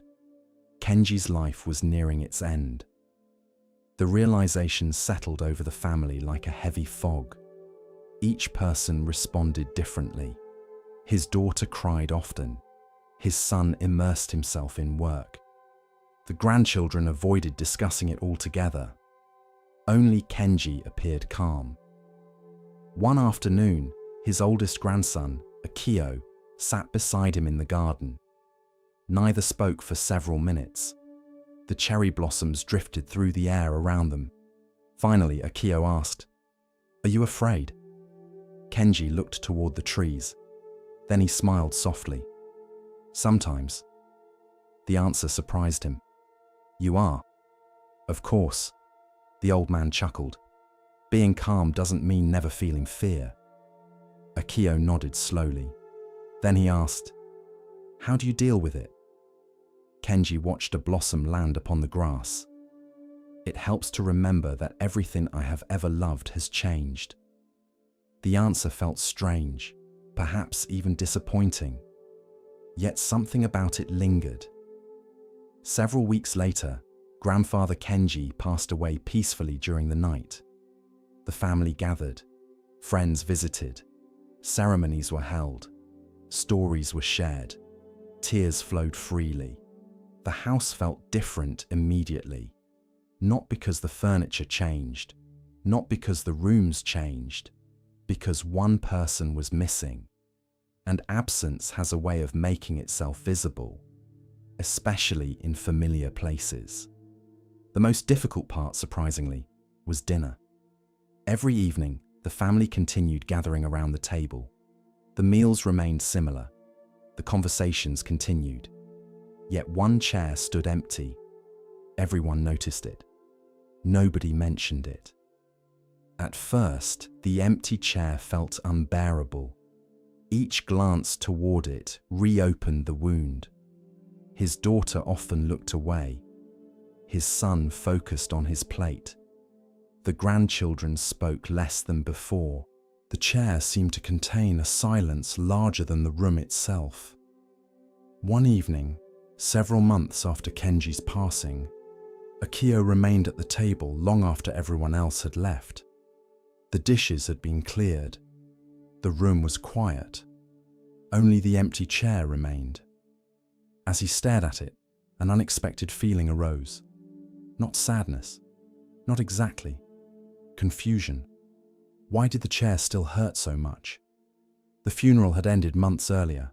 Life had continued. Yet the sight of that empty space continued affecting him deeply. The following morning, he visited a small temple outside the village. An elderly monk named Ryokan lived there. Many people sought his guidance during difficult times. Akio found him sweeping fallen leaves from a stone path. After bowing respectfully, he explained his struggle. The monk listened patiently. Then he asked, "What troubles you most?" "The chair." Ryokan smiled gently. "The chair?" Akio nodded. "It reminds me that he's gone." The monk leaned on his broom. Then he asked, "Would you rather the chair had never existed?" The question startled him. "Of course not." "Why not?" "Because it belonged to my grandfather." The old monk nodded. "And what made it meaningful?" Akio thought for a moment, then answered, "The fact that he sat there." Ryokan smiled. "Exactly." The monk resumed sweeping. For several minutes, neither spoke. Finally, Ryokan said, "Sometimes we focus so much on what has ended that we forget what was given." The words lingered. Over the following weeks, Akio reflected on them often. Gradually, he noticed something. Whenever he looked at the chair, his attention immediately moved to absence. What was missing? What had been lost? What could never return? Yet the chair also represented something else. Years of shared meals, stories, laughter, lessons, love. The empty chair existed because it had once been occupied. The pain existed because the relationship had mattered. One evening, while sitting alone at the table, he remembered a particular story his grandfather used to tell. A farmer had once complained that autumn leaves fell from the trees. The farmer considered it wasteful, sad, unnecessary. A wise teacher had responded, "Would you prefer the tree never produced leaves at all?" At the time, the story seemed simple. Now it felt profound. The leaves fall precisely because they first appeared. Loss exists because love existed. The realization did not erase grief, but it changed its shape. Several months later, the family faced an unexpected decision. They were renovating part of the house. The dining room needed changes. Some suggested removing the empty chair entirely. Others wanted to store it elsewhere. The discussion became surprisingly emotional. Everyone seemed unsure. Finally, Akio spoke. "Leave it." The family looked at him. "Why?" his mother asked. He considered carefully before answering. "Because the chair is not empty." The room grew quiet. His mother wiped away tears, and somehow everyone understood. The chair no longer represented only absence. It represented presence too. A life shared, a place occupied, a love that remained visible even after death. Years passed. The family continued gathering for dinner. New grandchildren were born. Children grew older. The house changed. The garden changed. The world changed. The chair remained. Visitors occasionally asked about it. The family would smile, then tell stories. Stories about Kenji. Stories that might otherwise have faded. In this way, the chair continued serving a purpose, not as a monument to loss, but as a reminder of gratitude. One autumn evening, many years later, Akio sat beside his young daughter during dinner. She had never met Kenji, yet she knew many stories about him. As they ate, she pointed toward the familiar chair. "Why does nobody sit there?" Akio smiled. Then he told her the story. The whole story. When he finished, she remained quiet for a moment. Then she asked, "Do you still miss him?" Akio looked toward the chair. The answer came easily. "Every day." His daughter frowned slightly. "Doesn't that make you sad?" He considered the question. Then he answered, "Sometimes." He smiled softly, "But mostly it makes me grateful." The little girl seemed to think deeply about this. Then she nodded. Children often understand more than adults expect. That night, after everyone had gone to sleep, Akio remained at the table alone. Moonlight entered through the window. The garden outside shimmered softly. The empty chair stood where it always had. Yet it no longer felt empty. Not really, because absence and presence often exist together.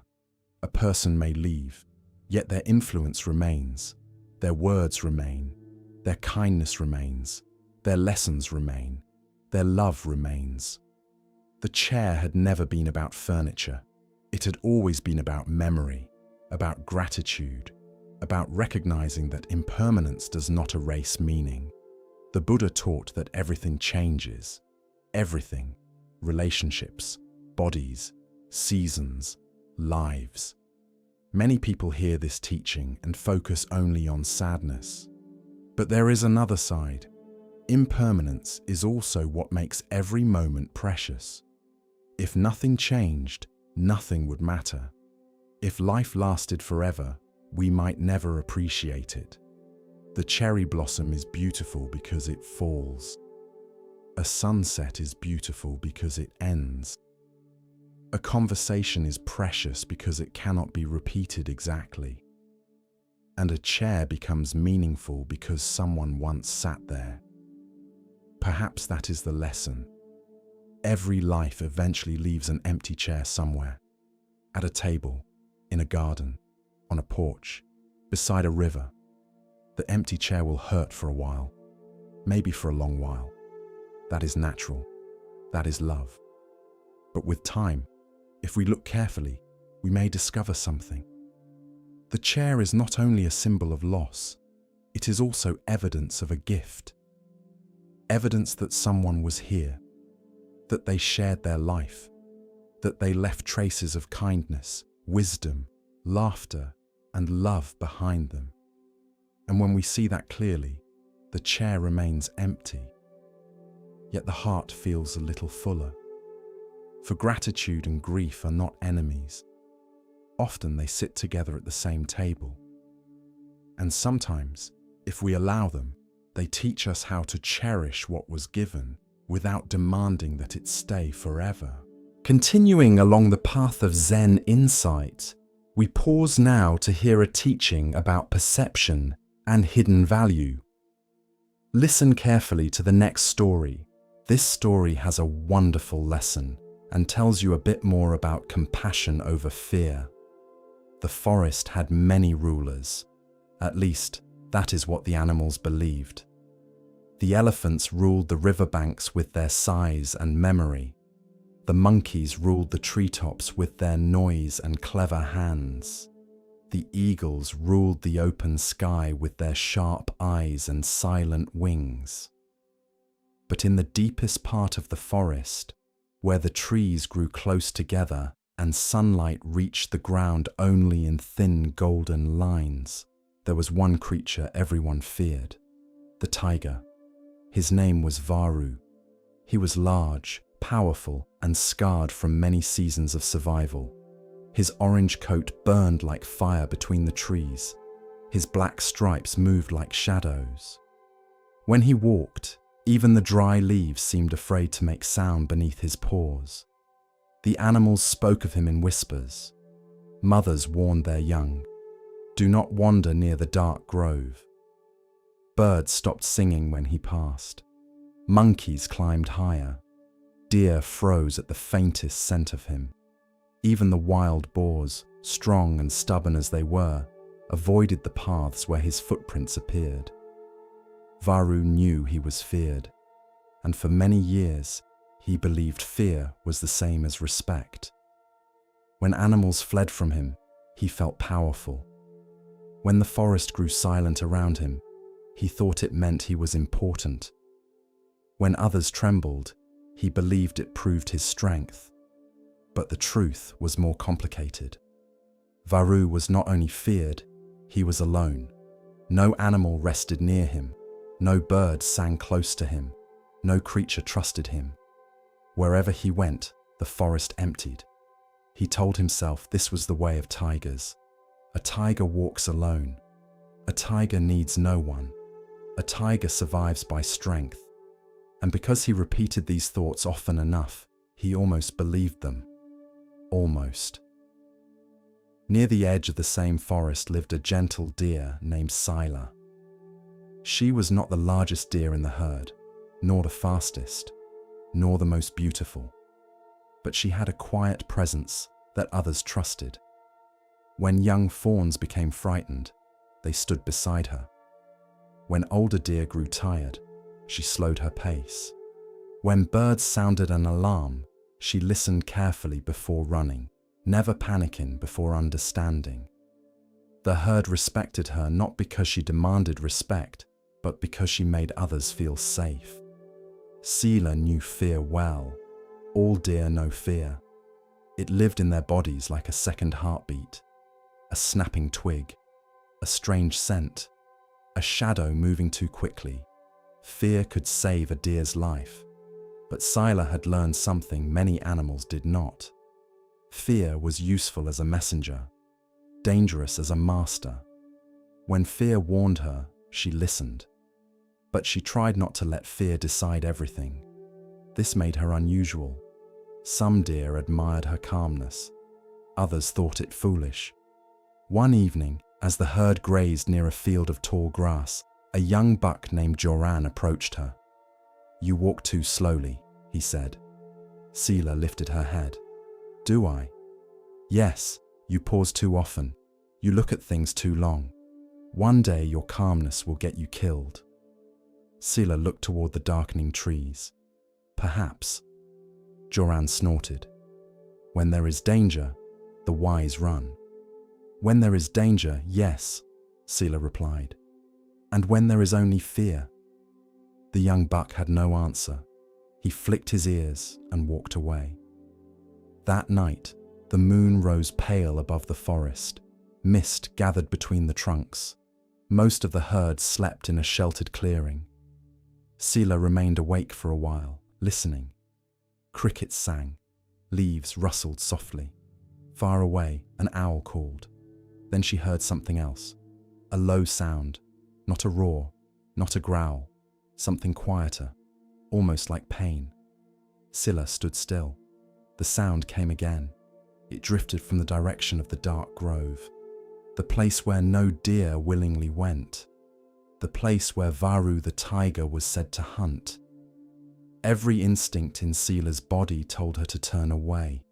Her ears sharpened, her legs tightened, her breathing grew shallow. Fear had arrived, and fear said, "Run." But the sound came again. This time, Sila heard it more clearly. It was not the sound of hunting, it was the sound of suffering. She took one step forward, then stopped. Another deer nearby stirred. "Sila?" whispered an older doe named Mara. "Where are you going?" "I heard something." Mara lifted her head.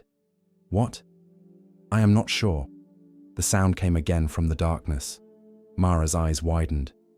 "That is the tiger's direction." "I know." "Then do not go." Sila remained still. The forest waited. Mara spoke urgently.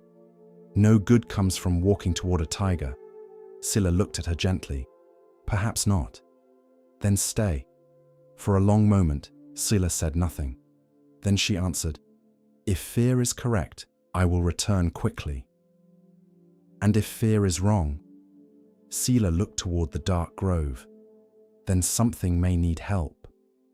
Mara stared at her as though she had lost her senses. Before she could reply, Sila stepped into the trees. The forest became colder beneath the branches. The moonlight weakened. Every shadow seemed alive. Sela moved slowly, placing each hoof carefully upon the earth. Her body remained ready to flee. She did not pretend there was no danger. Compassion is not blindness. It does not walk into darkness with closed eyes. It sees the danger clearly and still asks whether fear is telling the whole truth. The painful sound came again, closer now. Sila followed it through ferns, around fallen logs, and beneath old branches tangled with vines. Then she saw him, Varu. The tiger lay near a dry stream bed, half hidden beneath a leaning tree. One of his front paws was caught in a hunter's iron trap. The trap had closed around his leg, biting deep. Blood stained the ground. His breathing was heavy. His eyes burned with pain and fury. Sila froze. Every story she had ever heard about him returned at once. The tiger who stalked in silence. The tiger who killed without mercy. The tiger whose shadow emptied the forest. Varu saw her. His lips pulled back. A low growl rolled from his throat. "Come closer," he said, "and I will tear you apart." Sila's legs trembled. There was no shame in that. Only fools feel no fear near danger. She took one step back. Varu growled again. "Run, little deer." Sila should have obeyed. Any other deer would have vanished before his next breath. But she noticed something. The tiger's growl was powerful, but tired. His threat was fierce, but desperate. He was not standing. He was trapped. And beneath his anger, Sila could hear pain. She stayed where she was. "I heard you." Varu's eyes narrowed. "Then you should have run." "I nearly did." "Then why are you still here?" Sila looked at the iron trap. "Because you are suffering." The tiger laughed bitterly. It was a terrible sound. "And what is that to you?" Sila did not answer immediately. The wind moved softly through the leaves. Finally, she said, "I do not know yet." Varu stared at her. He had expected fear. He had expected running. He had expected trembling. He had not expected honesty. "Leave," he said. Sila looked around. The trap was attached to a heavy chain wrapped around the root of a tree. The hunters who had set it were nowhere nearby, but they might return at dawn. If they did, Varu would die. The forest would no longer fear him. Many animals might even feel safer. A thought appeared in Sila's mind.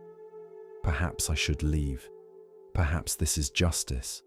Perhaps the forest would be better without him. The thought was not cruel. It was understandable. Varu had frightened many, hunted many, harmed many. Fear argued strongly. But then Sila looked again, not at the stories, not at the reputation, not at the shadow he cast in the minds of others, at the living creature before her, breathing, bleeding, trapped, in pain. The Buddha's teachings, though Sila had never heard them spoken in human words, lived deeply in the natural world. Suffering is suffering. Fear divides it into worthy and unworthy. Compassion sees more clearly. Sila took one careful step closer. Varu's body tensed. "I warned you." "I heard. Then you are foolish." "Perhaps." The tiger's tail struck the ground. "Why would you help me?" Sila looked at him. "Because pain is pain." Something flickered in Varu's eyes. Not softness. Not yet. Confusion. No creature had ever said such a thing to him. Animals feared him. Hunters hated him. Rivals challenged him. But help? Compassion? Toward him? It made no sense. Sila examined the trap from a distance. The metal jaws were strong, too strong for her to open with her hooves.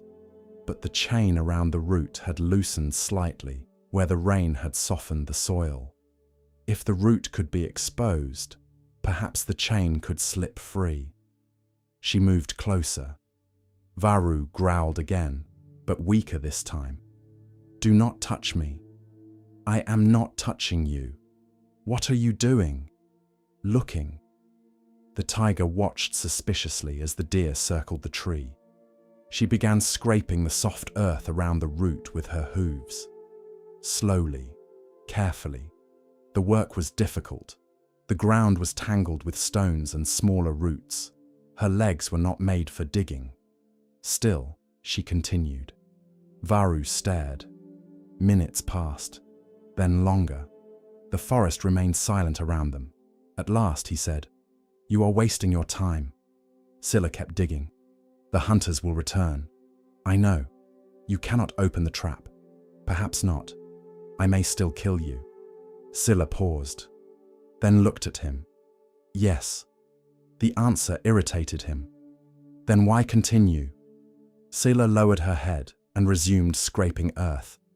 "Because I have not yet finished trying." Varu did not know what to say. The moon traveled slowly across the sky. Scylla worked until her legs ached. Several times she stopped to listen. No hunters, no footsteps, only wind.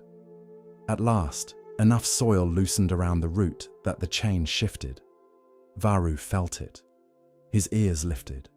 Scylla pushed her head carefully against the chain, trying to move it. It scraped against bark. The tiger pulled his trapped leg and roared in pain. Scylla leapt back. For a moment, fear nearly overwhelmed her. The roar shook the trees. Birds burst from branches. The entire forest seemed to wake. Varu lowered his head, panting. "Go," he said. His voice was different now, not threatening, defeated. Scylla watched him. Blood continued seeping from his leg.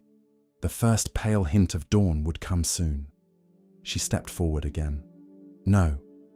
Varu closed his eyes. "Why?" Scylla pushed again at the chain. "Because you are not free yet." Something inside the tiger shifted. Only slightly, but truly. For the first time in his life, he did not understand strength. He had believed strength was the power to frighten, the power to dominate, the power to make others flee. But the deer before him was afraid. He could smell it, hear it in her breath, see it in the tremble of her legs. And still she stayed. What kind of strength was that? Scylla pushed once more. The chain moved, only a little, then another little. Varu gathered what strength he had left and pulled. Pain shot through his body. The root cracked. The chain slipped lower. Scylla scraped more earth away. Again he pulled. The root split. The chain loosened. With one final desperate movement, Varu dragged himself backward. The chain slipped free from the tree. He was still caught in the trap, but no longer chained to the root. He could move. Barely. Scylla stepped back, exhausted. Varu looked at her. For a long time, neither spoke. The tiger's paw remained wounded. The trap still clung to him. But if he could reach the rocky ravine nearby, perhaps he could break the mechanism against stone. Perhaps. Dawn was approaching. Scylla knew she had to leave. The herd would be searching for her. The hunters might return. The tiger might change his mind. She turned slowly. Before she disappeared into the trees, Varu spoke. "Dear." Scylla looked back. His voice was low, still rough, still proud, but something in it had changed. "What is your name?" "Scylla." The tiger repeated it silently. Then he said, "I do not understand you." Scylla looked at him gently. "No." She paused. "But perhaps one day you will." Then she walked away into the grey light of morning. Behind her, Varu lay alone with the broken root, the loosened chain, and a question he could not escape. Why would one who fears me choose to help me? The question followed him more painfully than the trap. And for the first time in many years, the tiger feared something other than hunger, hunters, or death. He feared that everything he believed about strength might be wrong. The forest woke slowly. Mist drifted between the trees. Birds greeted the dawn. Sunlight filtered through the branches in pale golden beams. And deep within the dark grove, Varu the tiger remained motionless. Not because he wished to, because he was thinking. The trap still clung to his injured paw. Pain pulsed through his leg. Every movement hurt. Yet the physical pain seemed strangely distant compared to the question turning inside his mind. Why? Why had the deer stayed? The answer should have been obvious. There should have been a reason, a hidden motive, a benefit, some advantage, yet he could find none. The deer had gained nothing. She had risked everything. And for whom? For him, a tiger, a hunter, a creature feared by nearly every animal in the forest. The idea felt impossible, and yet it had happened. Varu lowered his head. For years, he'd understood the world in simple terms: strength and weakness, hunter and hunted, fear and survival. The strong took, the weak fled. That was reality. That was nature. Or so he had always believed. Yet the gentle deer had acted according to a completely different law. A law he could not understand. A law stronger than fear. Several hours later, Varu reached the rocky ravine. The journey exhausted him. 3 times he nearly collapsed. Twice he considered giving up, but eventually he found a narrow gap between 2 large stones. With enormous effort, he wedged the trap into the rocks. Then he pulled. The metal resisted. Again, nothing. Again. Pain exploded through his leg. Then suddenly, crack, the mechanism broke. The trap fell away. Varu collapsed onto the ground, free, wounded, but free. For several days, he hid within the ravine while his legs slowly healed. Normally, he would have focused entirely on recovery. Instead, his thoughts repeatedly returned to Scylla, the deer, her calm voice, her trembling legs, her refusal to leave, her compassion. The memory irritated him because it made him question things, and questioning was uncomfortable. Much easier to trust old beliefs, much easier to remain the tiger everyone feared. Yet something had changed, whether he wanted it to or not. One afternoon, while resting beneath an overhanging rock, Varu noticed a small rabbit trapped beneath a fallen branch. The animal struggled desperately. Its hind leg was pinned. Normally the tiger would have ignored it or eaten it. Such things belong to the ordinary order of life. The rabbit noticed him. Its eyes widened with terror. It stopped struggling, accepted its fate. Varu stared. Then something strange happened. For a brief moment, he saw himself, trapped, helpless, waiting. The memory returned with surprising force.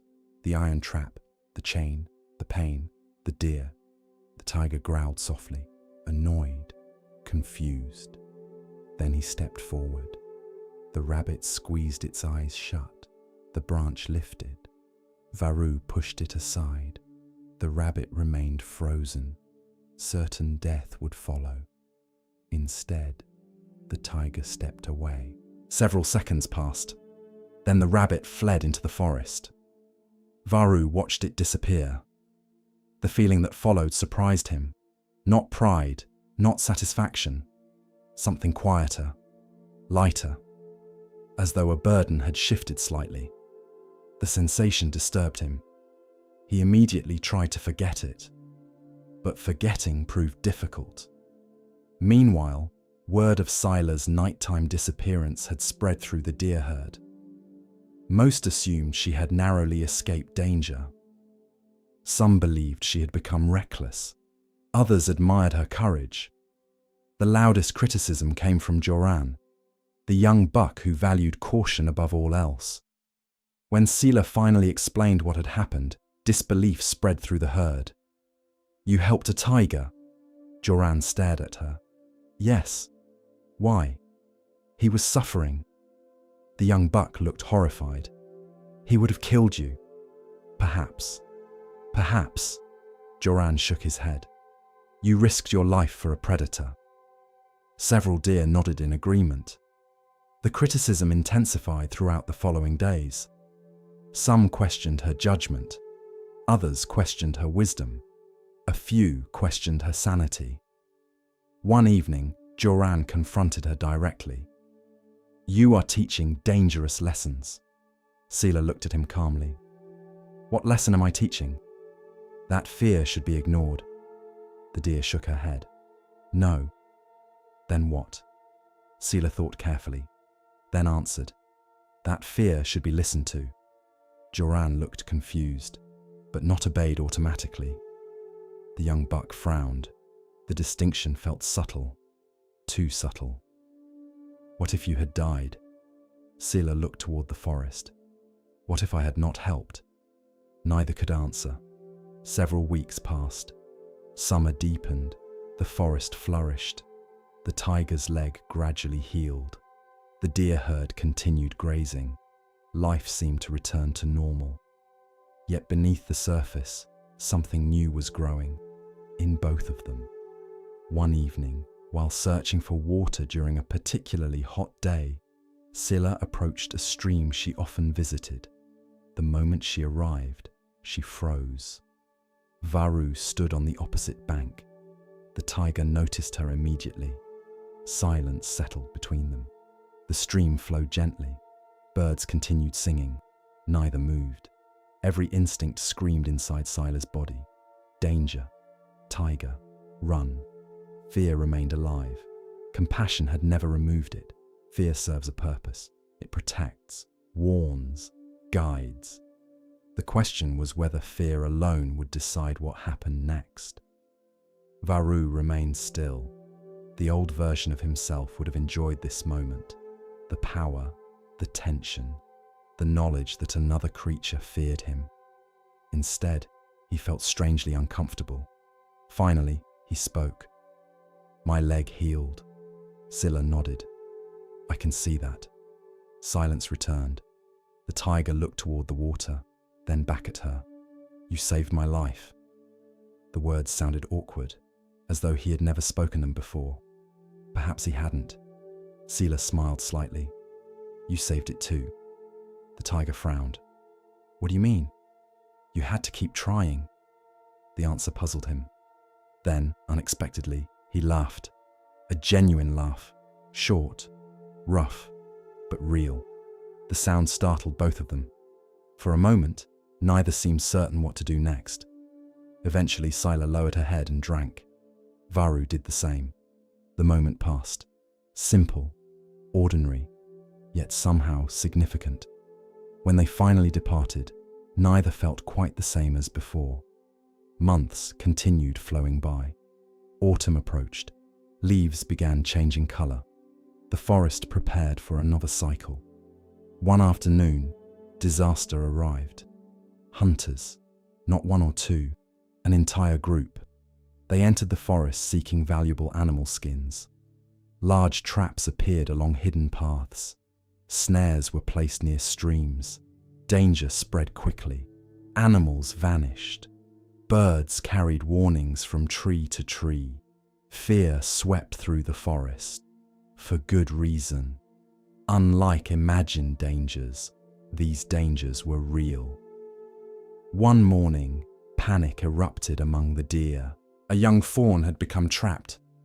The hunters had not yet returned, but they would. Soon. The herd gathered nearby. No one knew what to do. The trap was hidden beneath bushes. Strong metal jaws held the fawn's leg. The little deer cried softly. Its mother stood trembling nearby. Fear dominated everything. Many deer wanted to flee immediately. Others wanted to help, but felt powerless. Then Sila arrived. She examined the trap. The sight awakened old memories. The tiger, the chain, the suffering, the choice. Without hesitation, she began searching for a way to free the fawn. The problem was difficult. The trap was strong. Time was short. Then a shadow appeared among the trees. The herd immediately panicked. "Tiger!" Deer scattered. Fear exploded through the clearing, all except Sila. Varu emerged slowly from the forest. The trapped fawn froze. The mother deer nearly collapsed from terror. Every instinct told the herd to run. The tiger stopped several paces away. His eyes moved from the trap, to the frightened fawn, to Sila. Then he understood. No words were necessary. The deer stared at him. The tiger stared back. For a long moment, neither moved. Then Varu stepped forward. The herd gasped. Several deer prepared to flee. But Sila remained calm. Very calm. The tiger approached the trap. His powerful jaws closed around the metal. Muscles tightened. The mechanism groaned, then snapped open. The fawn tumbled free. Instantly, its mother rushed forward. The pair disappeared into the trees. The herd remained frozen, unable to believe what they had witnessed. The tiger had freed one of them. Not hunted, not attacked. Freed. Varu stepped backward, then turned toward the forest. Before leaving, he looked once at Sila. No words. None were needed. Then he vanished among the trees. The clearing remained silent long after he disappeared. The event spread throughout the forest. Animals argued about it for weeks. Some refused to believe it. Others insisted it was a trick. Many simply felt confused. Predators were not supposed to behave that way. Fear relied upon simple stories. The strong threaten, the weak flee. The world is divided. Compassion complicates such stories. Several months later, winter arrived. Heavy snow covered the forest. Food became scarce. Life became difficult. One particularly harsh storm trapped many animals in their shelters for days. When the weather finally cleared, widespread hunger followed. The conditions affected everyone, including predators, including deer. One evening, Sila discovered something unusual. A small cache of food left near a sheltered clearing. Roots, berries, plants preserved beneath snow. Enough to help several hungry animals survive. No one knew who placed it there, at least initially. But large paw prints nearby revealed the truth. Varu. The tiger had found food, then shared it. Not because he benefited, not because anyone would praise him, simply because suffering is suffering. The lesson he once received had begun changing him, slowly, quietly, like water shaping stone. Years passed. The forest changed. Animals came and went. Young became old. Old became stories. And among those stories, one became especially famous. The story of the tiger and the deer. Children often asked, weren't they afraid? The elders always smiled, because the answer mattered. Yes, they were afraid. Both of them. Courage is not the absence of fear. Compassion is not the absence of fear. They are choices made despite fear. The tiger learned that strength without compassion creates loneliness. The deer learned that compassion without wisdom becomes recklessness. Together, they discovered something deeper. Fear protects life. Compassion transforms it. Late in life, when Sila's muzzle had turned grey and Varu's movements had slowed with age, they met one final time beside the stream where they once drank together. The water flowed gently. Autumn leaves drifted across its surface. The tiger lay beneath a tree. The deer stood nearby. Neither spoke for a while. The silence felt comfortable. Finally, Varu asked, "Why did you help me?" The question had survived all those years. Sila smiled. "You still don't know." The tiger shook his head. She looked toward the water, then answered, "Because fear saw a tiger." and compassion saw suffering. The old tiger closed his eyes. At last, he understood, not merely with his mind, with his life. And perhaps that is the lesson. Fear is not wrong. Fear warns us about danger. Fear protects us. Fear helps us survive. But fear sees only one part of reality. Compassion sees another. Fear asks, how can I protect myself? Compassion asks, how can I reduce suffering? Wisdom listens to both. The Buddha taught that hatred never ends through hatred. Fear never ends through fear. Only compassion has the power to interrupt the cycle. Not because compassion is weak, because it requires extraordinary courage. Anyone can react according to fear. Few can remain open-hearted while afraid. The gentle deer changed the tiger changed the forest.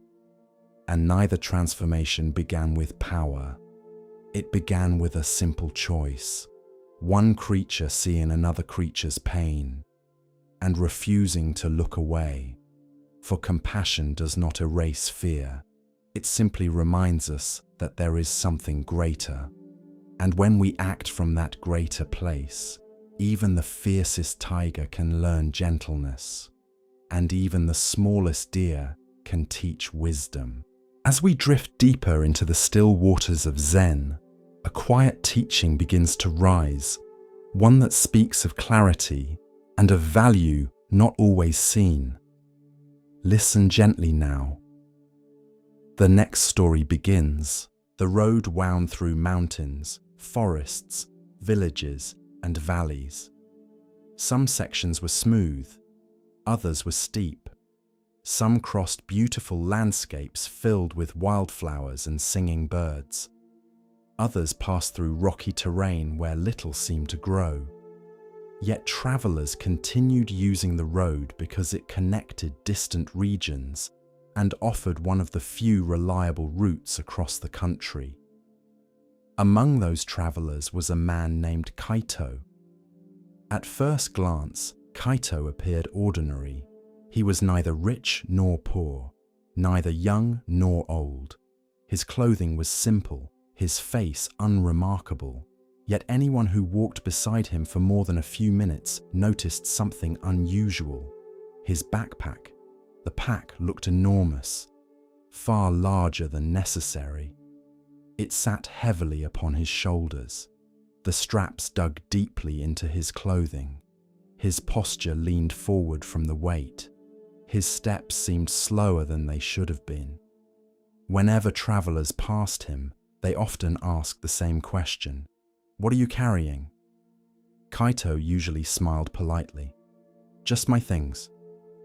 The answer ended most conversations. Yet it was not entirely true, because the backpack contained more than clothing and supplies. Much more. Years earlier, Kaito had begun carrying certain memories. Not literally, emotionally. A betrayal by a trusted friend, the death of his father, a failed business, a relationship that ended painfully, a public embarrassment he never forgot, an opportunity he missed, a mistake he deeply regretted. The events themselves had happened long ago, yet Kaito continued carrying them, replaying them, revisiting them, protecting them, feeding them. The backpack became a perfect symbol. Every regret added weight. Every resentment added weight. Every old wound added weight. He rarely noticed the process. The burden accumulated gradually, like stones dropped into a bag one at a time. No single stone seemed significant. Eventually, the load became enormous. Yet because he carried it every day, it felt normal. At least to him. One spring morning, Kaito arrived at a mountain village. The journey there had been difficult. Steep trails, cold weather, strong winds. His shoulders ached, his back throbbed, his knees hurt. After renting a small room for the night, he sat outside an inn watching the sunset. An elderly monk happened to be staying there as well. The monk's name was Ryokan. He carried no backpack, only a walking staff and a small cloth bag. The contrast amused Kaito. The old man looked light enough to be carried by the wind. Eventually, the monk sat beside him. Neither spoke for several minutes. The sky slowly changed color.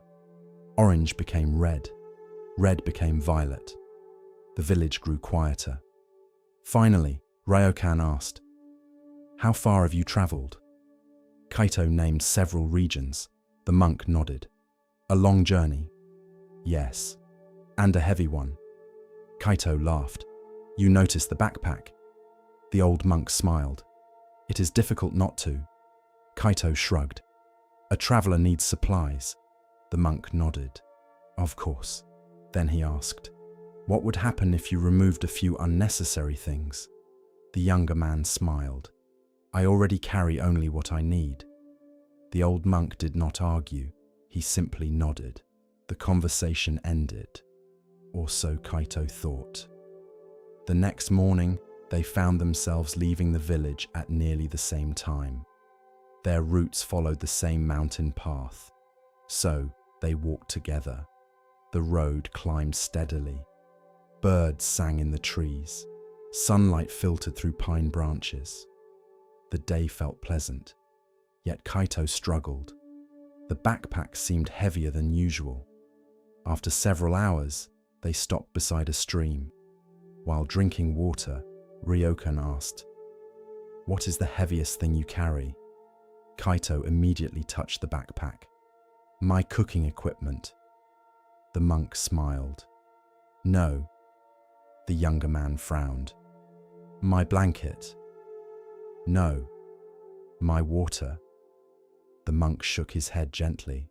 "No." Silence settled between them. Then Ryokan asked, "Do you still think about the man who betrayed you?" Kaito froze.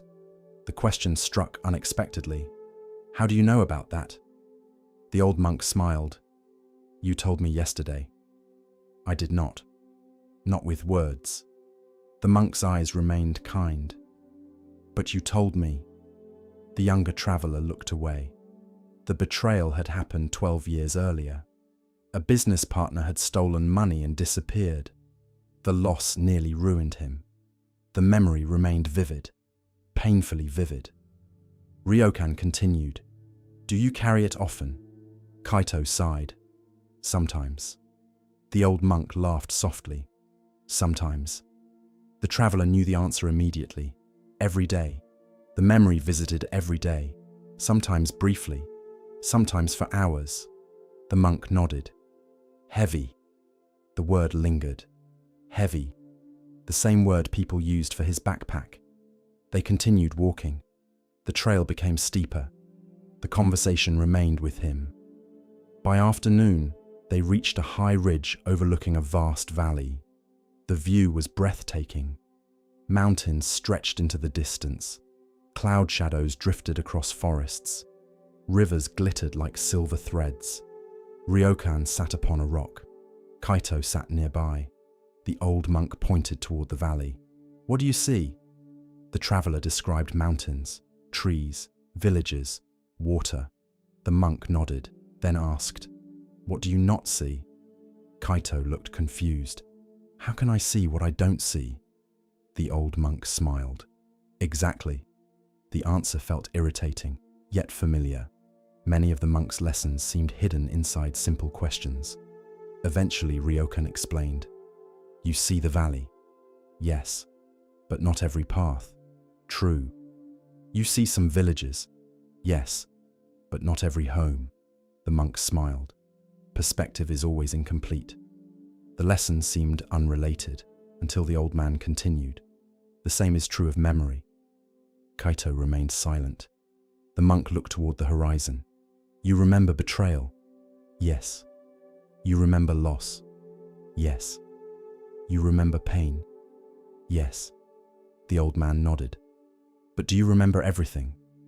The question struck deeply, because the answer was no.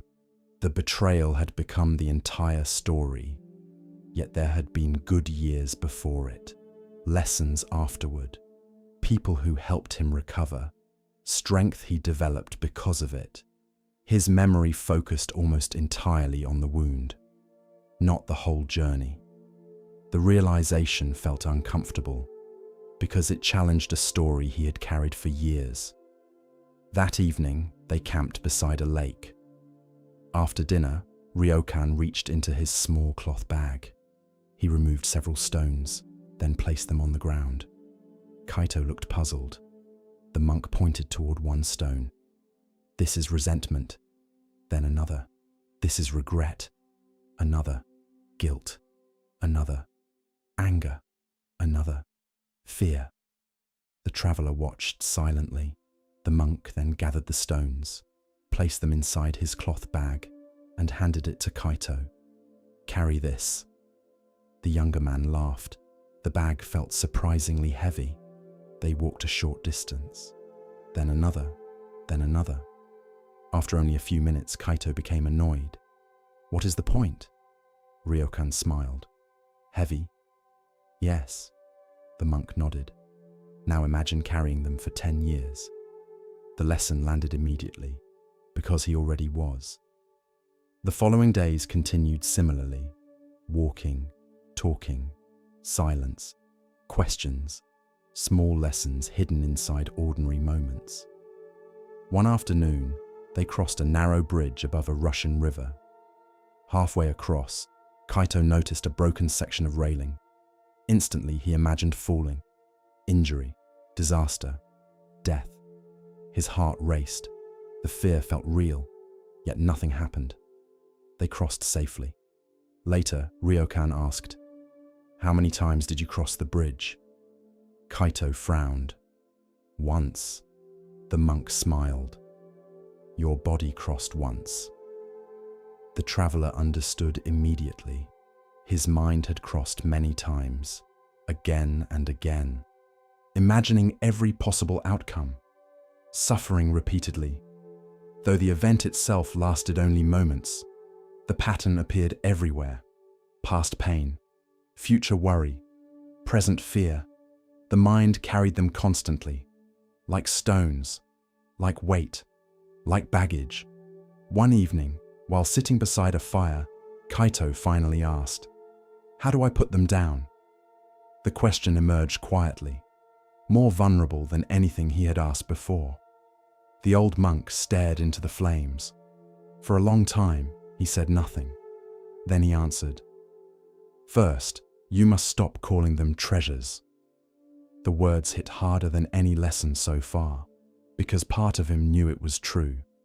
He protected old wounds, defended them, identified with them. The pain had become part of his identity. Who would he be without it? The question frightened him. The fire crackled softly. Night settled around them, and for the first time in many years, Kaito began wondering whether the backpack he carried was heavier than it needed to be. The fire burned low. The mountains stood silent beneath the stars, and Kaito remained awake long after Ryokan had fallen asleep. The old monk's words repeated endlessly inside his mind. "First, you must stop calling them treasures." The sentence irritated him, because it sounded unfair. He did not treasure his pain, did he? He treasured loyalty, justice, memory, lessons, not suffering. Yet the longer he examined the question, the less certain he became. The betrayal from 12 years earlier remained vivid. Every detail, every conversation, every feeling. Why? Why preserve it so carefully? Why revisit it so often? The event itself lasted only a short time, yet he had carried it for more than a decade, like a precious object protected from loss. The realization unsettled him deeply. Near midnight, he finally slept. The next morning, they continued walking. The path wound downward through pine forests. Sunlight filtered through the branches. Birds moved between the trees. The world felt peaceful, yet Kaito's thoughts remained busy. Eventually he asked, What happens if I let go? Ryokan smiled. A good question. The monk walked quietly for several moments, then asked, "What do you fear?" The answer appeared immediately. That it meant nothing. The old monk nodded. The traveler continued. If I stop carrying the betrayal, if I stop carrying the anger, if I stop carrying the regret, then maybe all that suffering meant nothing. The forest grew quiet around them. Finally, Ryokan spoke. Does putting down a heavy pack mean the journey never happened? Kaito looked down. No. Does healing a wound mean the injury never existed? No. The monk smiled.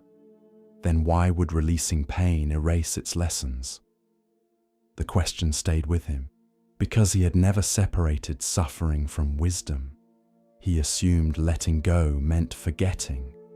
The monk suggested something different. Perhaps the lesson could remain after the pain departed.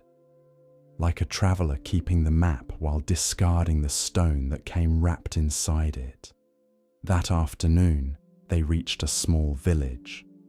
The villagers welcomed travelers warmly. A festival happened to be taking place. Children ran through the streets. Musicians played near the market. Laughter filled the air. The atmosphere felt joyful. Yet one scene caught Kaito's attention. An elderly woman sat beside a food stall. A young child accidentally knocked over her basket of fruit. Apples rolled across the street. Several became damaged. The child froze, terrified. Everyone nearby saw what happened. The old woman looked down, examined the fallen fruit, then smiled. It's all right. The child stared. Certain punishment would follow. Instead, the woman began gathering apples.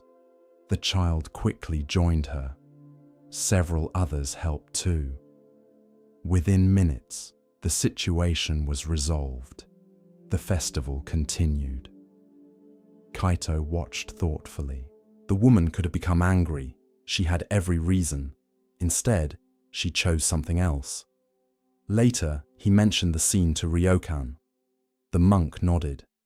Interesting. What? She dropped the fruit. The traveler frowned. The child dropped the fruit. The old monk smiled. Only physically.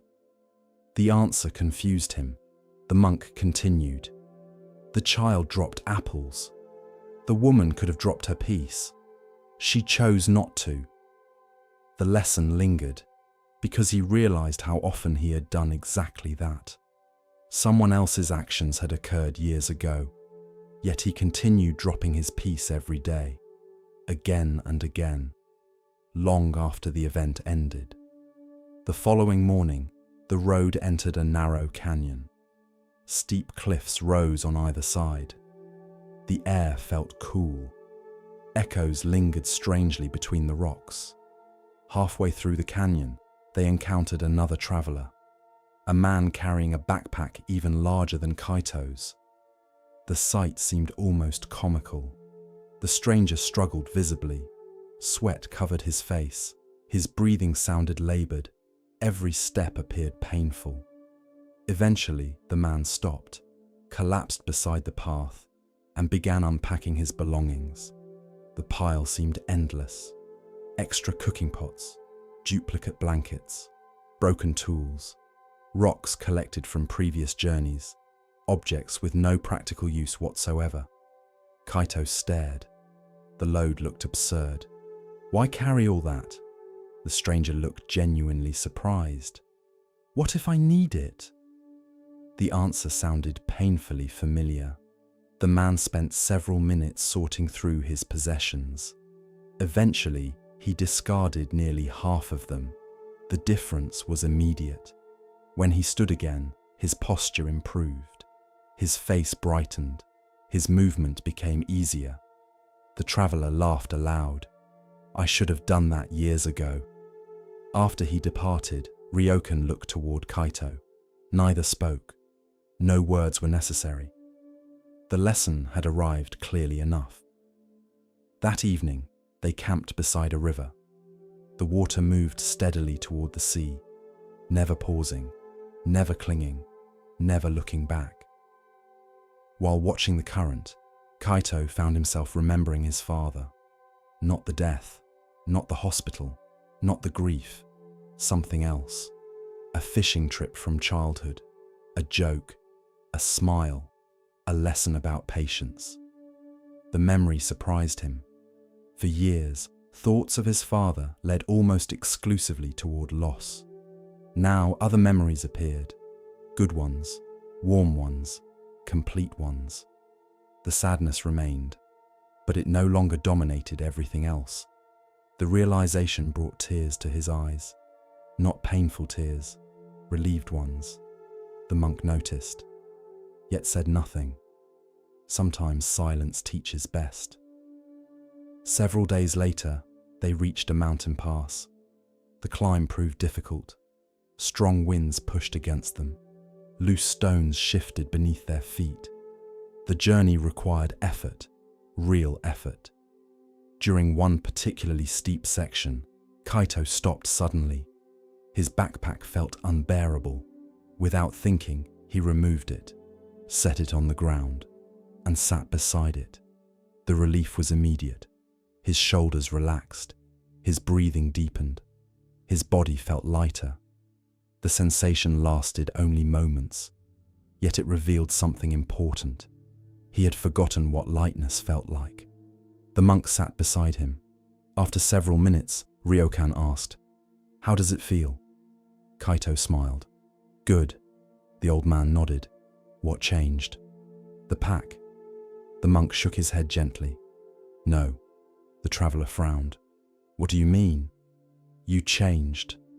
The wind moved softly around them. The monk continued. "The backpack remained the same. You stopped carrying it." The words settled deeply. Because that was exactly the lesson. The memories existed. The past existed. The experiences existed. The difference was carrying or not carrying. The following week brought rain. Long days of rain. The road became muddy. Travel slowed considerably. One evening, while sheltering beneath a rocky overhang, Kaito finally asked the question he had avoided. "What about guilt?" The monk looked toward him. "What about it?" The traveler stared into the rain. "There are things I regret." The words emerged slowly, painfully. Mistakes, failures, moments he wished he could change. The old monk listened patiently, then asked, "Can guilt repair the past?" "No." "Can it teach?" "Sometimes." The monk nodded. "Then keep the lesson." The traveler looked confused. "And the guilt?" Ryokan smiled. "Why keep the packaging after opening the gift?" The answer stunned him. Because he had spent years confusing the two, he assumed the lesson required the suffering. The monk suggested otherwise. Wisdom could remain, punishment could leave, growth could remain, self-condemnation could leave. The distinction felt revolutionary. Months passed. The journey continued. So did the transformation, slowly, gradually, like a river shaping stone. No dramatic awakening arrived. No magical moment solved everything. Instead, countless small releases accumulated. A resentment set down, a regret softened, a fear questioned, an old story revised. One stone at a time, one burden at a time, one step at a time. The process felt remarkably similar to unpacking a heavy backpack. Not all at once. Carefully, deliberately, with patience. Eventually, the road led them toward the sea. The journey that began in the mountains approached its end. One evening, they sat on a cliff overlooking the ocean. Waves crashed below. The horizon stretched endlessly. The setting sun painted the water gold. For a long time, neither spoke. Then Ryokan asked, "How heavy is your backpack?" Kaito smiled. The question carried two meanings now. He removed the pack, lifted it, then laughed. Lighter. The monk nodded. Good. The traveller looked toward the ocean. I thought letting go would erase parts of me. The old monk smiled. And? It didn't. The waves rolled against the shore below. The traveller continued. I still remember. I still learned. I still care. The monk nodded. But? Kaito took a deep breath. I don't have to carry everything anymore. The old man smiled warmly. Exactly. The next morning, they reached a crossroads. Their paths separated there. The journey together had ended. Before departing, Kaito bowed deeply. Thank you. The monk returned the bow. For what? The traveller smiled. For helping me put things down. Ryokan laughed softly. I didn't put anything down. The old monk pointed toward Kaito. You did. Then he turned and walked away, slowly disappearing along the road. The traveller watched until he vanished from sight. Then he adjusted his backpack and continued his own journey. Years later, people sometimes ask Kaito why he seemed peaceful. The question always made him smile, because peace had not arrived through acquiring something. It arrived through releasing. The distinction mattered. Most people search for peace by adding more success, more security, more certainty, more control, more answers. Yet many burdens disappear not through addition, through subtraction, through setting down what no longer serves.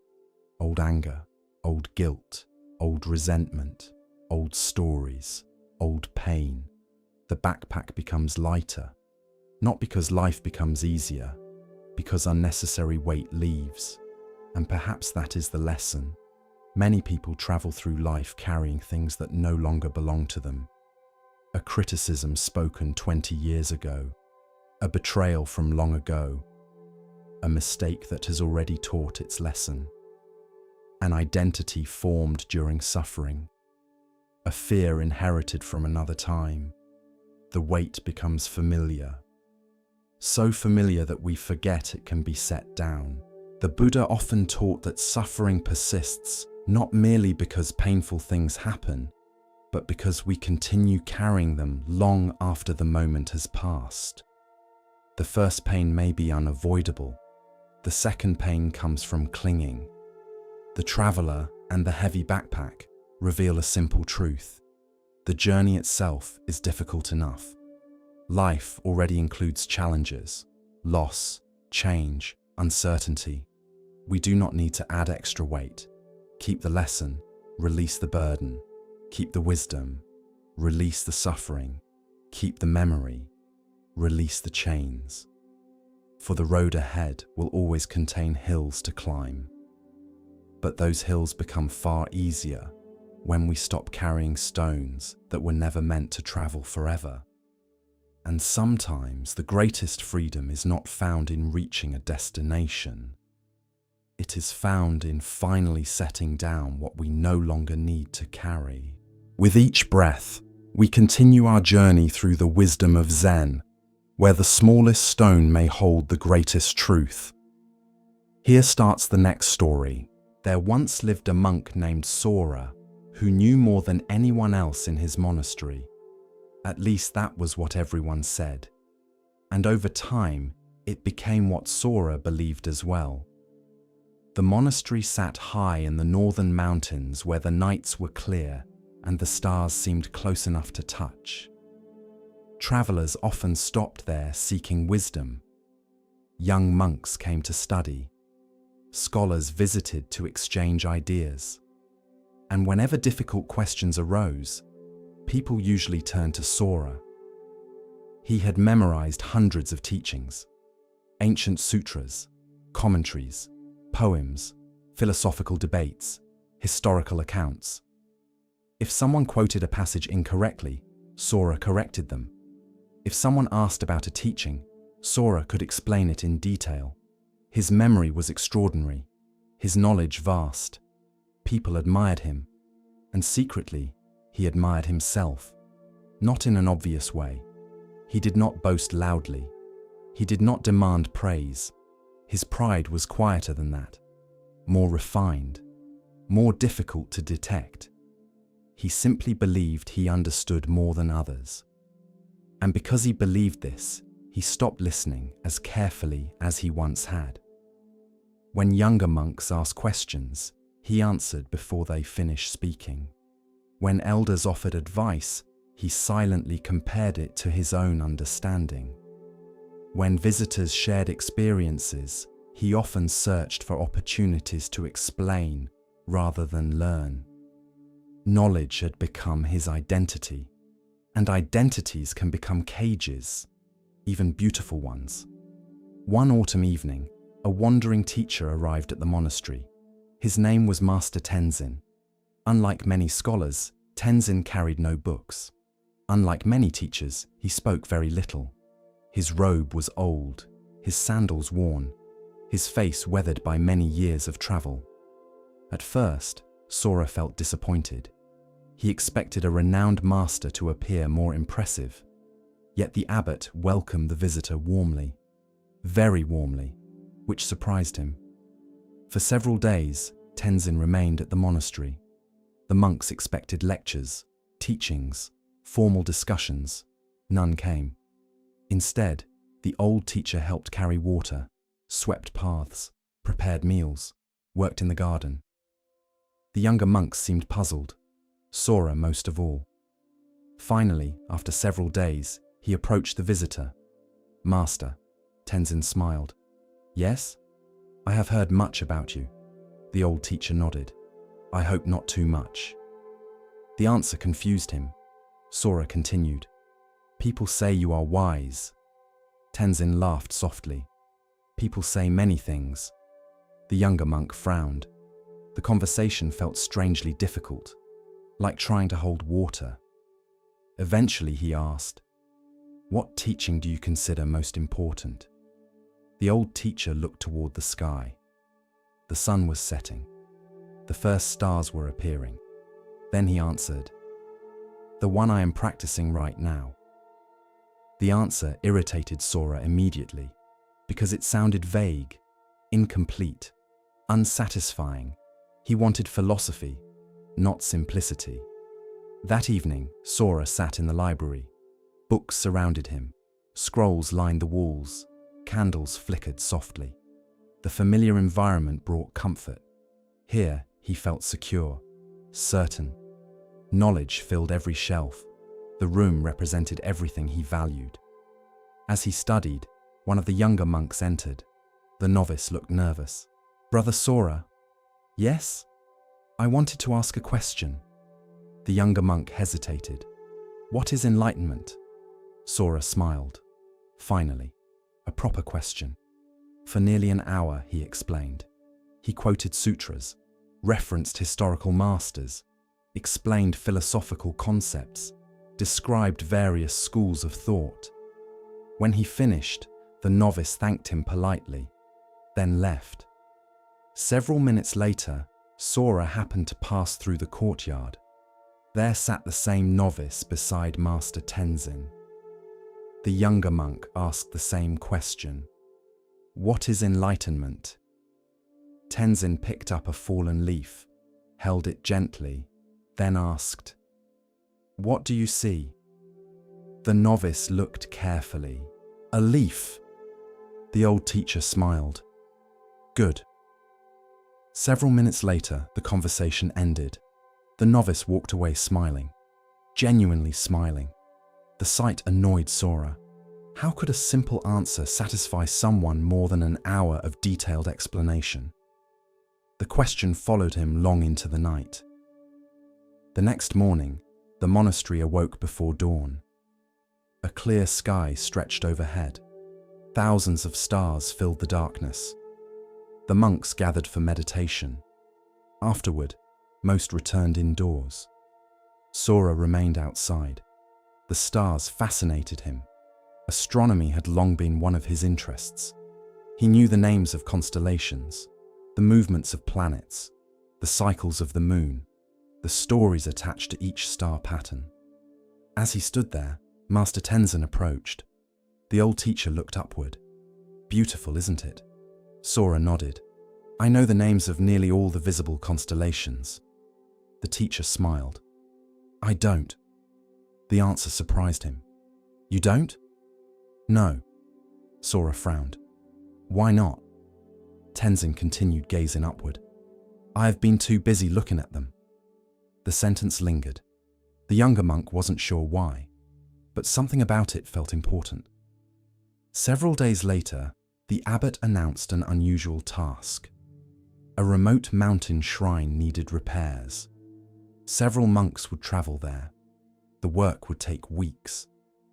To Sora's surprise, he was chosen. So was Master Tenzin. The journey began the following morning. The path climbed steadily into the mountains. Forests surrounded them. Streams crossed the trail. Birdsong echoed through the trees. The scenery felt peaceful. Yet Sora spent much of the journey discussing ideas, philosophy, history, scripture, debate. The old teacher listened politely, occasionally smiling, rarely responding. Eventually Sora became frustrated. Do you disagree? Tenzin looked surprised. With what? Anything. The teacher laughed softly. Why must I disagree? The younger monk sighed. Because discussion sharpens understanding. The old man nodded. Sometimes. The answer felt incomplete. Again. Several days into the journey, they reached a mountain lake. The water was perfectly still. Not a ripple disturbed its surface. The monks stopped to rest. While others ate lunch, Tenzin sat beside the water silently. Sora joined him. For several minutes, neither spoke. Finally, the younger monk pointed toward the reflection. The lake reflects the mountains perfectly. Tenzin nodded. Yes. Why? The teacher smiled. Because it is still. The answer arrived so quickly that Sora almost missed it. Then he understood, or thought he did.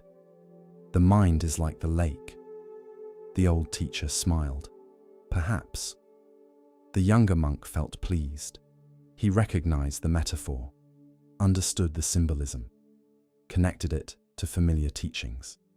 Tenzin looked at him kindly, then asked, Is your mind still right now? The question landed unexpectedly, because the answer was no. His mind was analyzing, comparing, interpreting, thinking, constantly thinking. The realization felt uncomfortable. Weeks passed. The repair work continued. The shrine stood on a remote cliff overlooking vast valleys below. The labor was simple, carrying stones, repairing walls, clearing paths. Physical work occupied most of the day.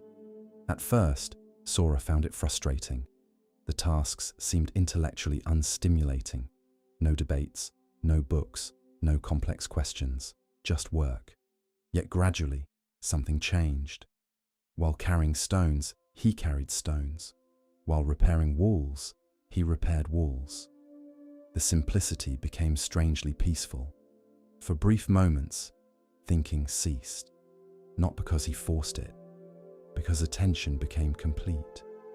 The experience felt unfamiliar and refreshing. One evening, after a long day of work, the monks sat beneath a sky overflowing with stars. The air felt cool. The valley below was silent. The stars seemed endless. Sora found himself studying them automatically, naming constellations, recalling astronomical facts, calculating positions. Then he noticed Tenzin. The old teacher simply looked. No analysis, no categorization, just looking. The younger monk suddenly realized something. For years, he had known about the stars, but he rarely experienced them. The distinction stunned him. Knowledge described reality. Experience touched it. The two were not identical, not even close. The realization continued deepening. The next morning, he noticed birdsong differently, the wind differently, the feeling of sunlight differently. Not because these things changed, because his attention changed. For years, concepts had stood between him and direct experience. Names, definitions, explanations, descriptions, useful things, valuable things, yet incomplete things. The menu was not the meal. The map was not the territory. The word was not the experience. The understanding arrived gradually, like dawn. Several weeks later, the repair work ended. The shrine stood renewed. The monks prepared to return home. Before leaving, Sora climbed alone to a rocky overlook. The view stretched for miles. Mountains, forests, rivers, sky. For a long time, he sat quietly.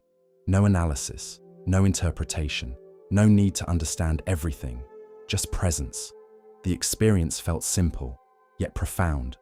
For the first time in many years, he stopped trying to grasp reality and simply allowed it. During the journey home, Sora walked beside Tenzin. After several hours, he finally spoke. "I think I understand."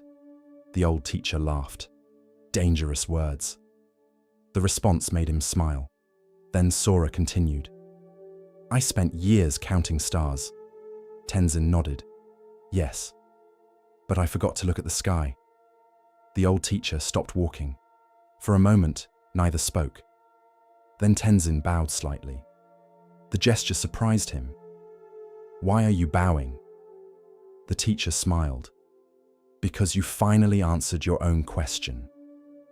Months later, the wandering teacher departed. Life at the monastery returned to normal.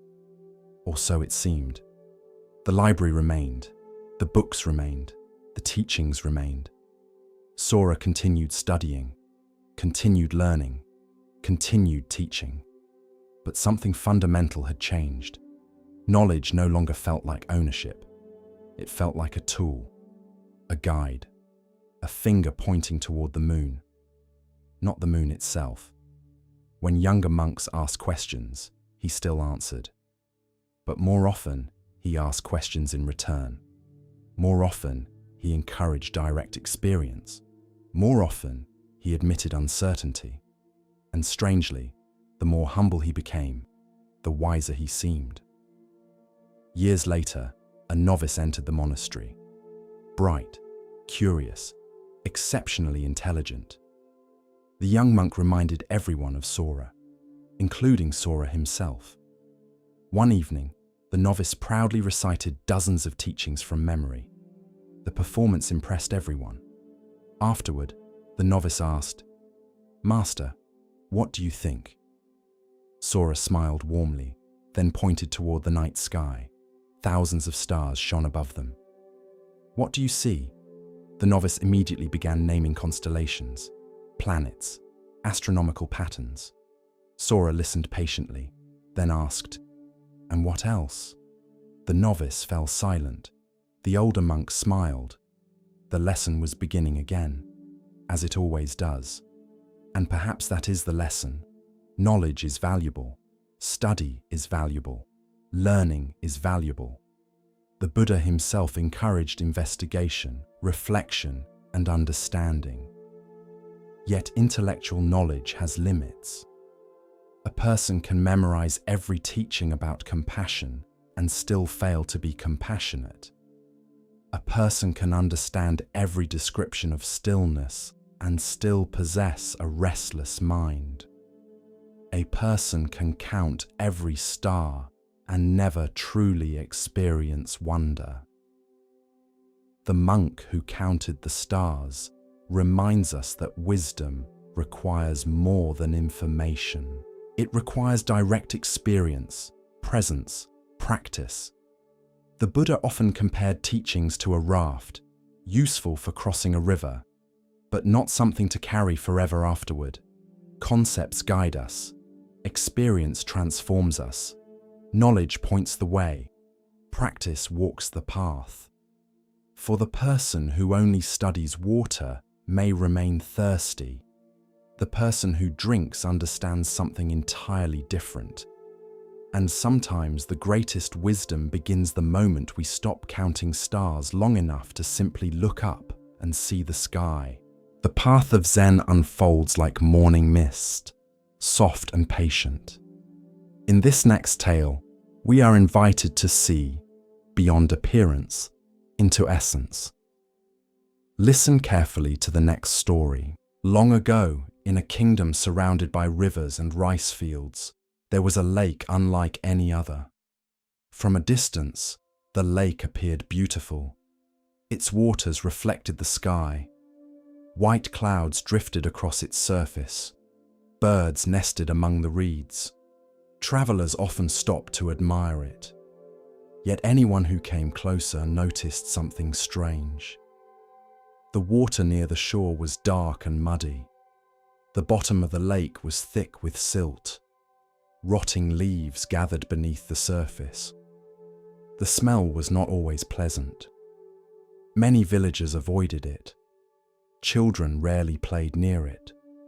Most people preferred the clear streams flowing down from the mountains.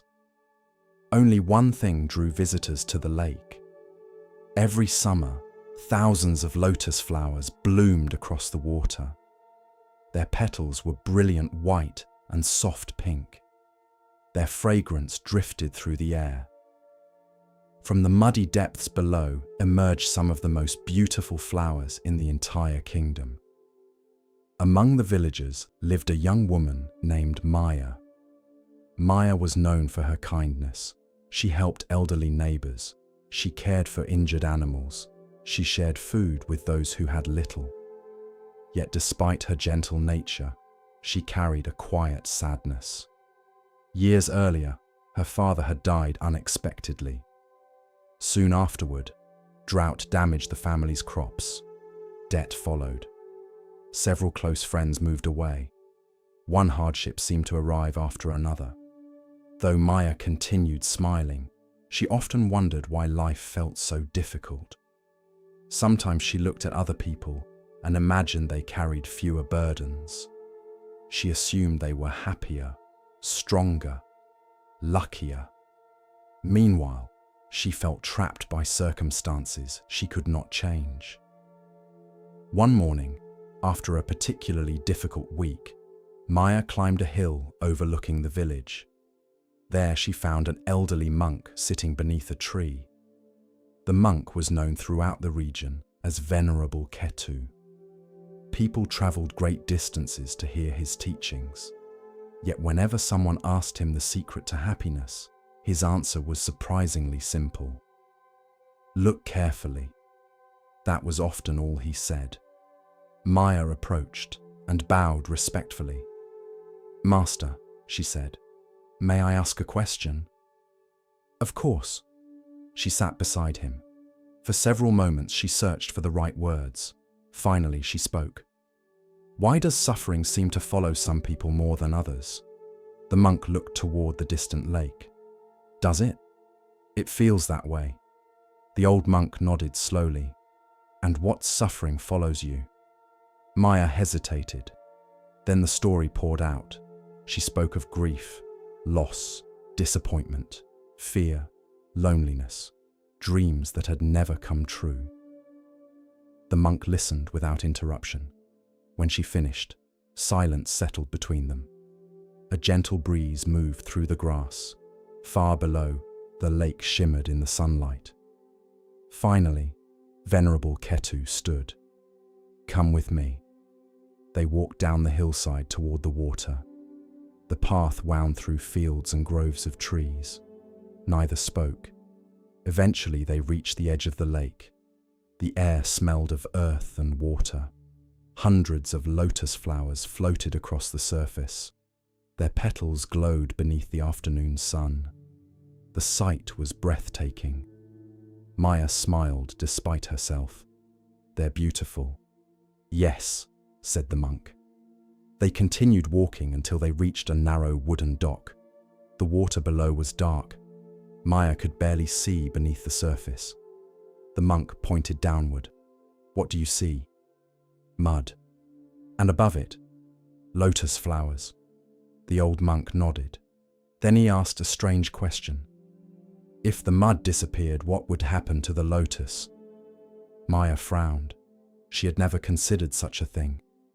I suppose there would be no lotus. The monk smiled. Exactly. For a moment she did not understand. Then the old monk continued. Every person loves the flower. No one loves the mud. Yet without the mud, the flower could never exist. They sat together on the dock. Dragonflies drifted across the water. Somewhere nearby, a bird called softly from the reeds. The monk picked up a lotus blossom floating near the edge. People often wish for lives without difficulty. They wish for growth without challenge, wisdom without mistakes, compassion without heartbreak, courage without fear. He held the flower gently. But the lotus does not grow despite the mud. It grows because of the mud. Maya stared at the blossom. Its petals seemed impossibly clean, yet its roots rested deep within darkness. For the first time, she began to understand what the monk was saying. Still, a part of her resisted. Are you saying suffering is good? The monk shook his head. No. Suffering is painful. Loss is painful. Grief is painful. He looked toward the horizon, but pain often becomes the soil from which wisdom grows. The words settled into Maya's heart, yet understanding them fully would take time. The following months brought new challenges. A severe storm damaged several homes in the village. Many families needed help rebuilding. Maya volunteered immediately. Day after day she carried wood, repaired roofs, and delivered food. The work was exhausting. Yet she noticed something surprising. Because she had experienced hardship herself, she understood the fears of those who had lost so much. She knew how loneliness felt. She knew what uncertainty felt like. Her own suffering allowed her to comfort others in ways that simple advice never could. One evening, after helping an elderly widow repair her home, Maya returned to the lake. The lotus flowers were beginning to close for the night. The setting sun painted the water gold. As she watched them, she remembered the monk's words. Perhaps compassion had grown from her grief. Perhaps patience had grown from her struggles. Perhaps strength had grown from difficulties she once wished had never happened. The realization felt both comforting and unsettling. Several years passed. Maya's life slowly improved. The family debt was repaid. The harvests became more reliable. New friendships formed. Yet life remained life. Not every year was easy. Not every season brought happiness. There were still losses. Still disappointments, still moments of uncertainty. The difference was that Maya no longer viewed suffering in the same way. She no longer saw hardship as proof that something was wrong with her life. Instead, she began asking a different question. Whenever difficulty appeared, she would quietly ask, "What might this be teaching me?" Sometimes the answer came quickly. Sometimes it took years, but eventually, every challenge revealed something. One winter, a young man named Narine arrived in the village. He had recently lost his business. His confidence was shattered. Every conversation revolved around his failure. "I had everything planned," he often said, "and now everything is ruined." The villagers tried encouraging him. Nothing helped. Finally, someone suggested he speak with Maya. By then, she had become known for her calm wisdom. Narine found her beside the lake one afternoon. The lotus season had ended. Only broad green leaves remained. The water appeared quiet and still. After listening to his story, Maya pointed toward the lake. "What do you see?" The young man looked confused. "Water." "What else?" Leaves. What else? He shrugged. Mud beneath the surface, I suppose. Maya smiled. Then she told him the story Venerable Ketu had once shared with her. The story of the lotus, the story of mud, the story of growth. When she finished, Nareen sat silently for several minutes. Finally, he asked, "So you're saying my failure may not be the end?" Maya looked across the lake. The lotus never curses the mud. It simply grows. Years later, villagers would often bring their children to the lake. They would point toward the flowers and share the lesson. The children listened with fascination. Some understood immediately. Most did not. That was natural. Certain truths reveal themselves only through experience. One spring morning, many years after their first meeting, Maya visited Venerable Ketu once again. The monk was very old now. His hair had turned completely white. His movements were slower, yet his eyes still carried the same gentle clarity. Together they walked to the lake. Thousands of lotus blossoms covered the water. The sight was more beautiful than Maya remembered. The monk smiled. "You understand now?" It was not a question. Maya nodded. "More than I did before." "And what do you understand?" She looked across the lake. For a long moment she remained silent. Then she answered, "I understand that everyone sees the flower." The monk waited. But few people appreciate the mud. A smile spread across his face. Maya continued, "I spent years wishing my life had been easier. I thought happiness belonged to people who never suffered." She touched one of the lotus petals. "Now I see that much of what is best within me grew from places I once wanted to escape." The monk nodded. Wisdom often arrives quietly, not as a sudden revelation, not as a dramatic moment, but as a gradual understanding born from living. The afternoon sun reflected across the water. The lotus flowers swayed gently in the breeze, and Maya realized something else. The lotus never remains in bloom forever. Eventually its petals fall, its beauty fades, the seasons change. Yet each year it rises again from the same muddy depths, again and again, just as human beings rise after disappointment, after grief, after failure, after loss. Not because life is easy, but because growth often emerges from the very places that seem darkest. And perhaps that is the lesson of the lotus. When we look at our struggles, we often see only mud. We see confusion, pain, fear, disappointment. Yet beneath the surface, something may already be growing. Patience, compassion, humility, wisdom, strength. The flower is not separate from the mud. The flower is born from it. So when difficult seasons arrive, remember the lotus. Remember that what appears dark today may one day nourish something beautiful. And remember that some of the most extraordinary flowers in the world begin their journey hidden beneath the mud. In the hush of understanding, Zen offers us another glimpse of what it means to recognize worth not by weight or shine, but by presence. Here starts the next story.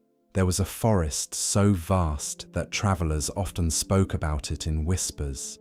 The forest stretched for miles in every direction. Ancient trees blocked much of the sunlight. Thick moss covered fallen logs. Mist drifted between the trunks during the early mornings. Birdsong echoed from unseen branches. During the day, the forest felt mysterious.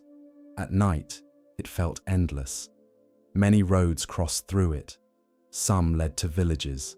Some led to mountains. Some disappeared into places few people ever visited. Most travelers passed through safely, yet nearly everyone agreed on one thing. No one enjoyed being lost there after dark. Among the people living near the forest was a young man named Hero. Hiro was intelligent, curious, energetic. He loved learning new things. Books fascinated him, maps fascinated him, stories fascinated him. He often dreamed about traveling far beyond the places he knew, yet he carried a hidden weakness. Hiro hated uncertainty. Whenever he encountered a problem, he immediately wanted answers. When facing a decision, he wanted guarantees. When considering the future, he wanted certainty, not possibility, not probability, certainty. Unfortunately, life rarely provides such things. One autumn afternoon, Hiro set out to visit a village on the far side of the forest. The journey was familiar. He had walked the route before. The weather appeared calm. The sky was clear. Everything seemed straightforward, at least initially. Several hours into the journey, dark clouds gathered unexpectedly. A storm rolled across the hills. Wind shook the trees. Rain began falling. The path became slippery. Visibility worsened. The forest darkened much earlier than usual. Soon, Hiro realized something troubling. He had taken a wrong turn. At first, he remained calm. He simply retraced his steps, or attempted to. The paths looked different in the rain. Landmarks seemed unfamiliar. The storm distorted everything. Minutes became hours. The forest grew darker. Eventually, Hiro stopped walking. Fear had begun creeping into his thoughts. What if I spend the night here? What if I cannot find the path? What if wild animals are nearby? What if no one finds me? The questions multiplied rapidly. Each possibility produced another. His breathing quickened. His heart raced. The darkness seemed to expand around him. Then, through the rain, he noticed a small light. Very small. Barely visible. At first, he thought he imagined it. Then he saw it again. A lantern. Someone was carrying a lantern through the forest. Relief flooded through him. He hurried toward the light. Eventually, he found its source. An elderly traveler walking slowly along a narrow trail.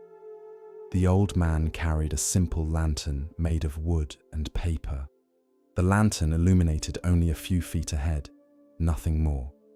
Hiro bowed respectfully. "I am lost." The traveler nodded. "I suspected as much." The young man looked around anxiously. "Do you know the way out?"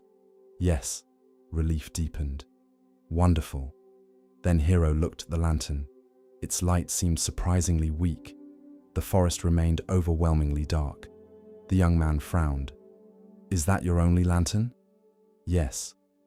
"It barely lights anything." The traveler smiled. "Enough." Hiro looked unconvinced. The old man began walking. After a moment, Hiro followed. For several minutes they moved silently through the forest. The lantern illuminated only a short section of trail, perhaps 3 or 4 steps ahead, no more. The darkness beyond remained complete. Eventually, Hiro grew frustrated. "How can you travel like this?" The old man glanced back. "Like what?" "Without seeing the entire path." The traveler chuckled softly. "I have never seen the entire path." The answer irritated him. What if there is danger ahead? There might be. What if the trail disappears? It might. What if... The old man interrupted gently. "What if the trail continues?" Hiro fell silent. The traveler smiled. "The mind enjoys creating darkness beyond the lantern." The two continued walking. Rain tapped softly against leaves overhead. The forest seemed endless. Yet each time they reached the edge of the lantern's glow, a few more steps appeared. Then a few more. Then a few more. The path never revealed itself all at once, only gradually. One small section at a time. Several hours later, they reached a small shelter used by travelers during storms. Inside stood a wooden bench and a fireplace. The old man lit a fire. Soon, warmth filled the space. Hiro felt calmer. After sharing a simple meal, he asked, "How do you remain so relaxed?" The traveler smiled. "About what?" "The uncertainty." The old man considered carefully, then pointed toward the lantern resting beside the wall. "Most people believe they need enough light to see the entire journey." He paused. "But life rarely works that way." The fire crackled softly. Outside, rain continued falling. The traveler continued, "You only need enough light for the next step." The words felt simple, yet something about them lingered. The old man introduced himself as Kenzo. He had spent decades traveling, crossing mountains, forests, deserts, villages, cities. Listening to him, Hiro realized that Kenzo possessed something rare, not certainty. Peace, despite uncertainty. The difference mattered. The following morning, the storm had passed. Sunlight filtered through the trees. The forest looked entirely different, less threatening, more beautiful. Before continuing their journey, Hiro asked, "How did you learn this?" Kenzo smiled. "The lantern?" "Yes." The old traveler laughed. "By being lost." Many times, as it turned out. He explained that during his younger years, he constantly demanded clarity. He wanted detailed plans, perfect information, complete certainty. Whenever uncertainty appeared, anxiety followed. Eventually, life taught him something different.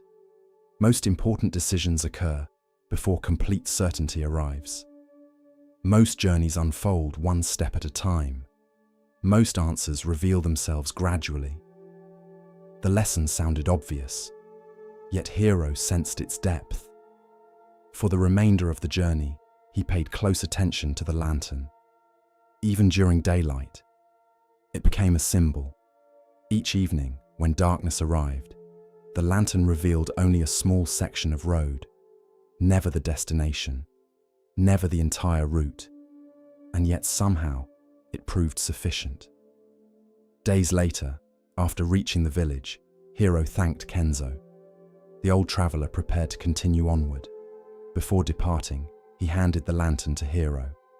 The young man looked surprised. "I cannot take this." Kenzo smiled.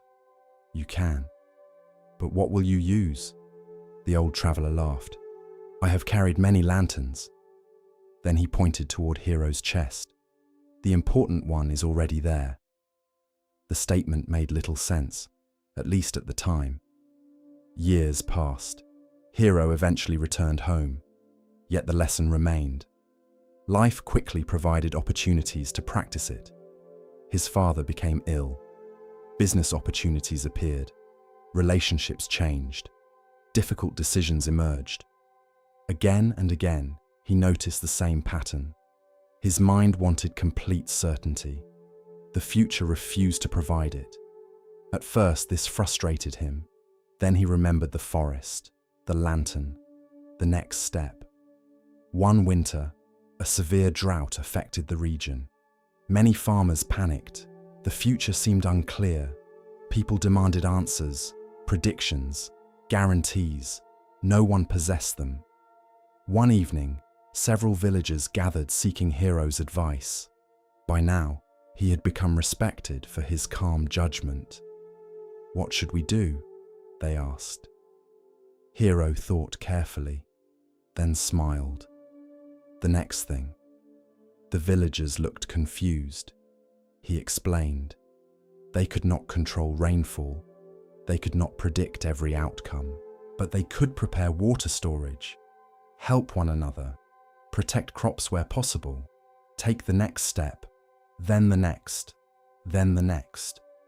The approach proved surprisingly effective, not because it eliminated uncertainty, because it prevented paralysis. Years later, Hiro became a teacher. Students often approached him overwhelmed by life's complexity. What career should I choose? What if I fail? What if I choose incorrectly? What if the future goes badly? The questions varied. The anxiety remained remarkably similar. Whenever possible, Hiro shared the story of the lantern. Most students expected wisdom to arrive as certainty. Instead, he offered something different. Trust. Trust in the next step. Trust in awareness. Trust in the ability to respond when circumstances changed. One evening, while teaching beside a temple garden, a student asked, "How do I know I am on the right path?" Hiro smiled, then pointed toward a lantern hanging nearby. "What does the lantern show?" "A few steps." "Exactly." The student frowned. "That doesn't answer my question." Hiro laughed softly. "It does." The young man looked puzzled. The teacher continued, "If you wait to see the entire path before taking a step, you may remain standing forever." Silence settled over the garden. The lesson landed, not fully, but enough. Late in life, Hiro returned to the forest where he first met Kenzo. The trees seemed smaller now, or perhaps he had changed. The paths remained, the streams remained, the silence remained.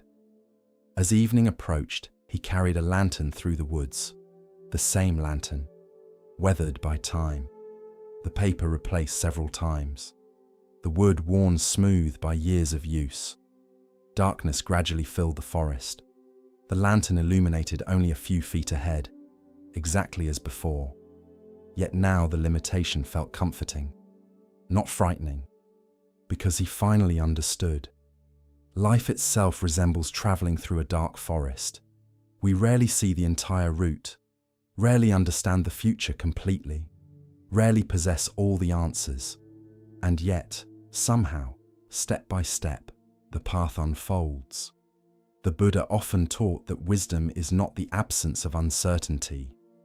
Wisdom is learning how to move through uncertainty without becoming lost in fear. The lantern never reveals everything. It reveals enough. Enough for this moment. Enough for the next step. Enough to continue. And perhaps that is the lesson. Many people spend years demanding complete certainty before they begin. Complete certainty before they trust. Complete certainty before they change. Complete certainty before they live. But life does not offer such guarantees. The future remains hidden. The path remains mysterious. The forest remains dark beyond the lantern's glow. Yet the next step is usually visible. And then the next. And then the next. You do not need enough light for the entire journey. Only enough light for the step you are taking now. The rest will reveal itself when the time comes, just as it always has, just as it always will. As the lantern of awareness glows a little brighter, we come to a tale about seeing with more than the eyes. Let the stillness guide you now, and listen carefully to the next story.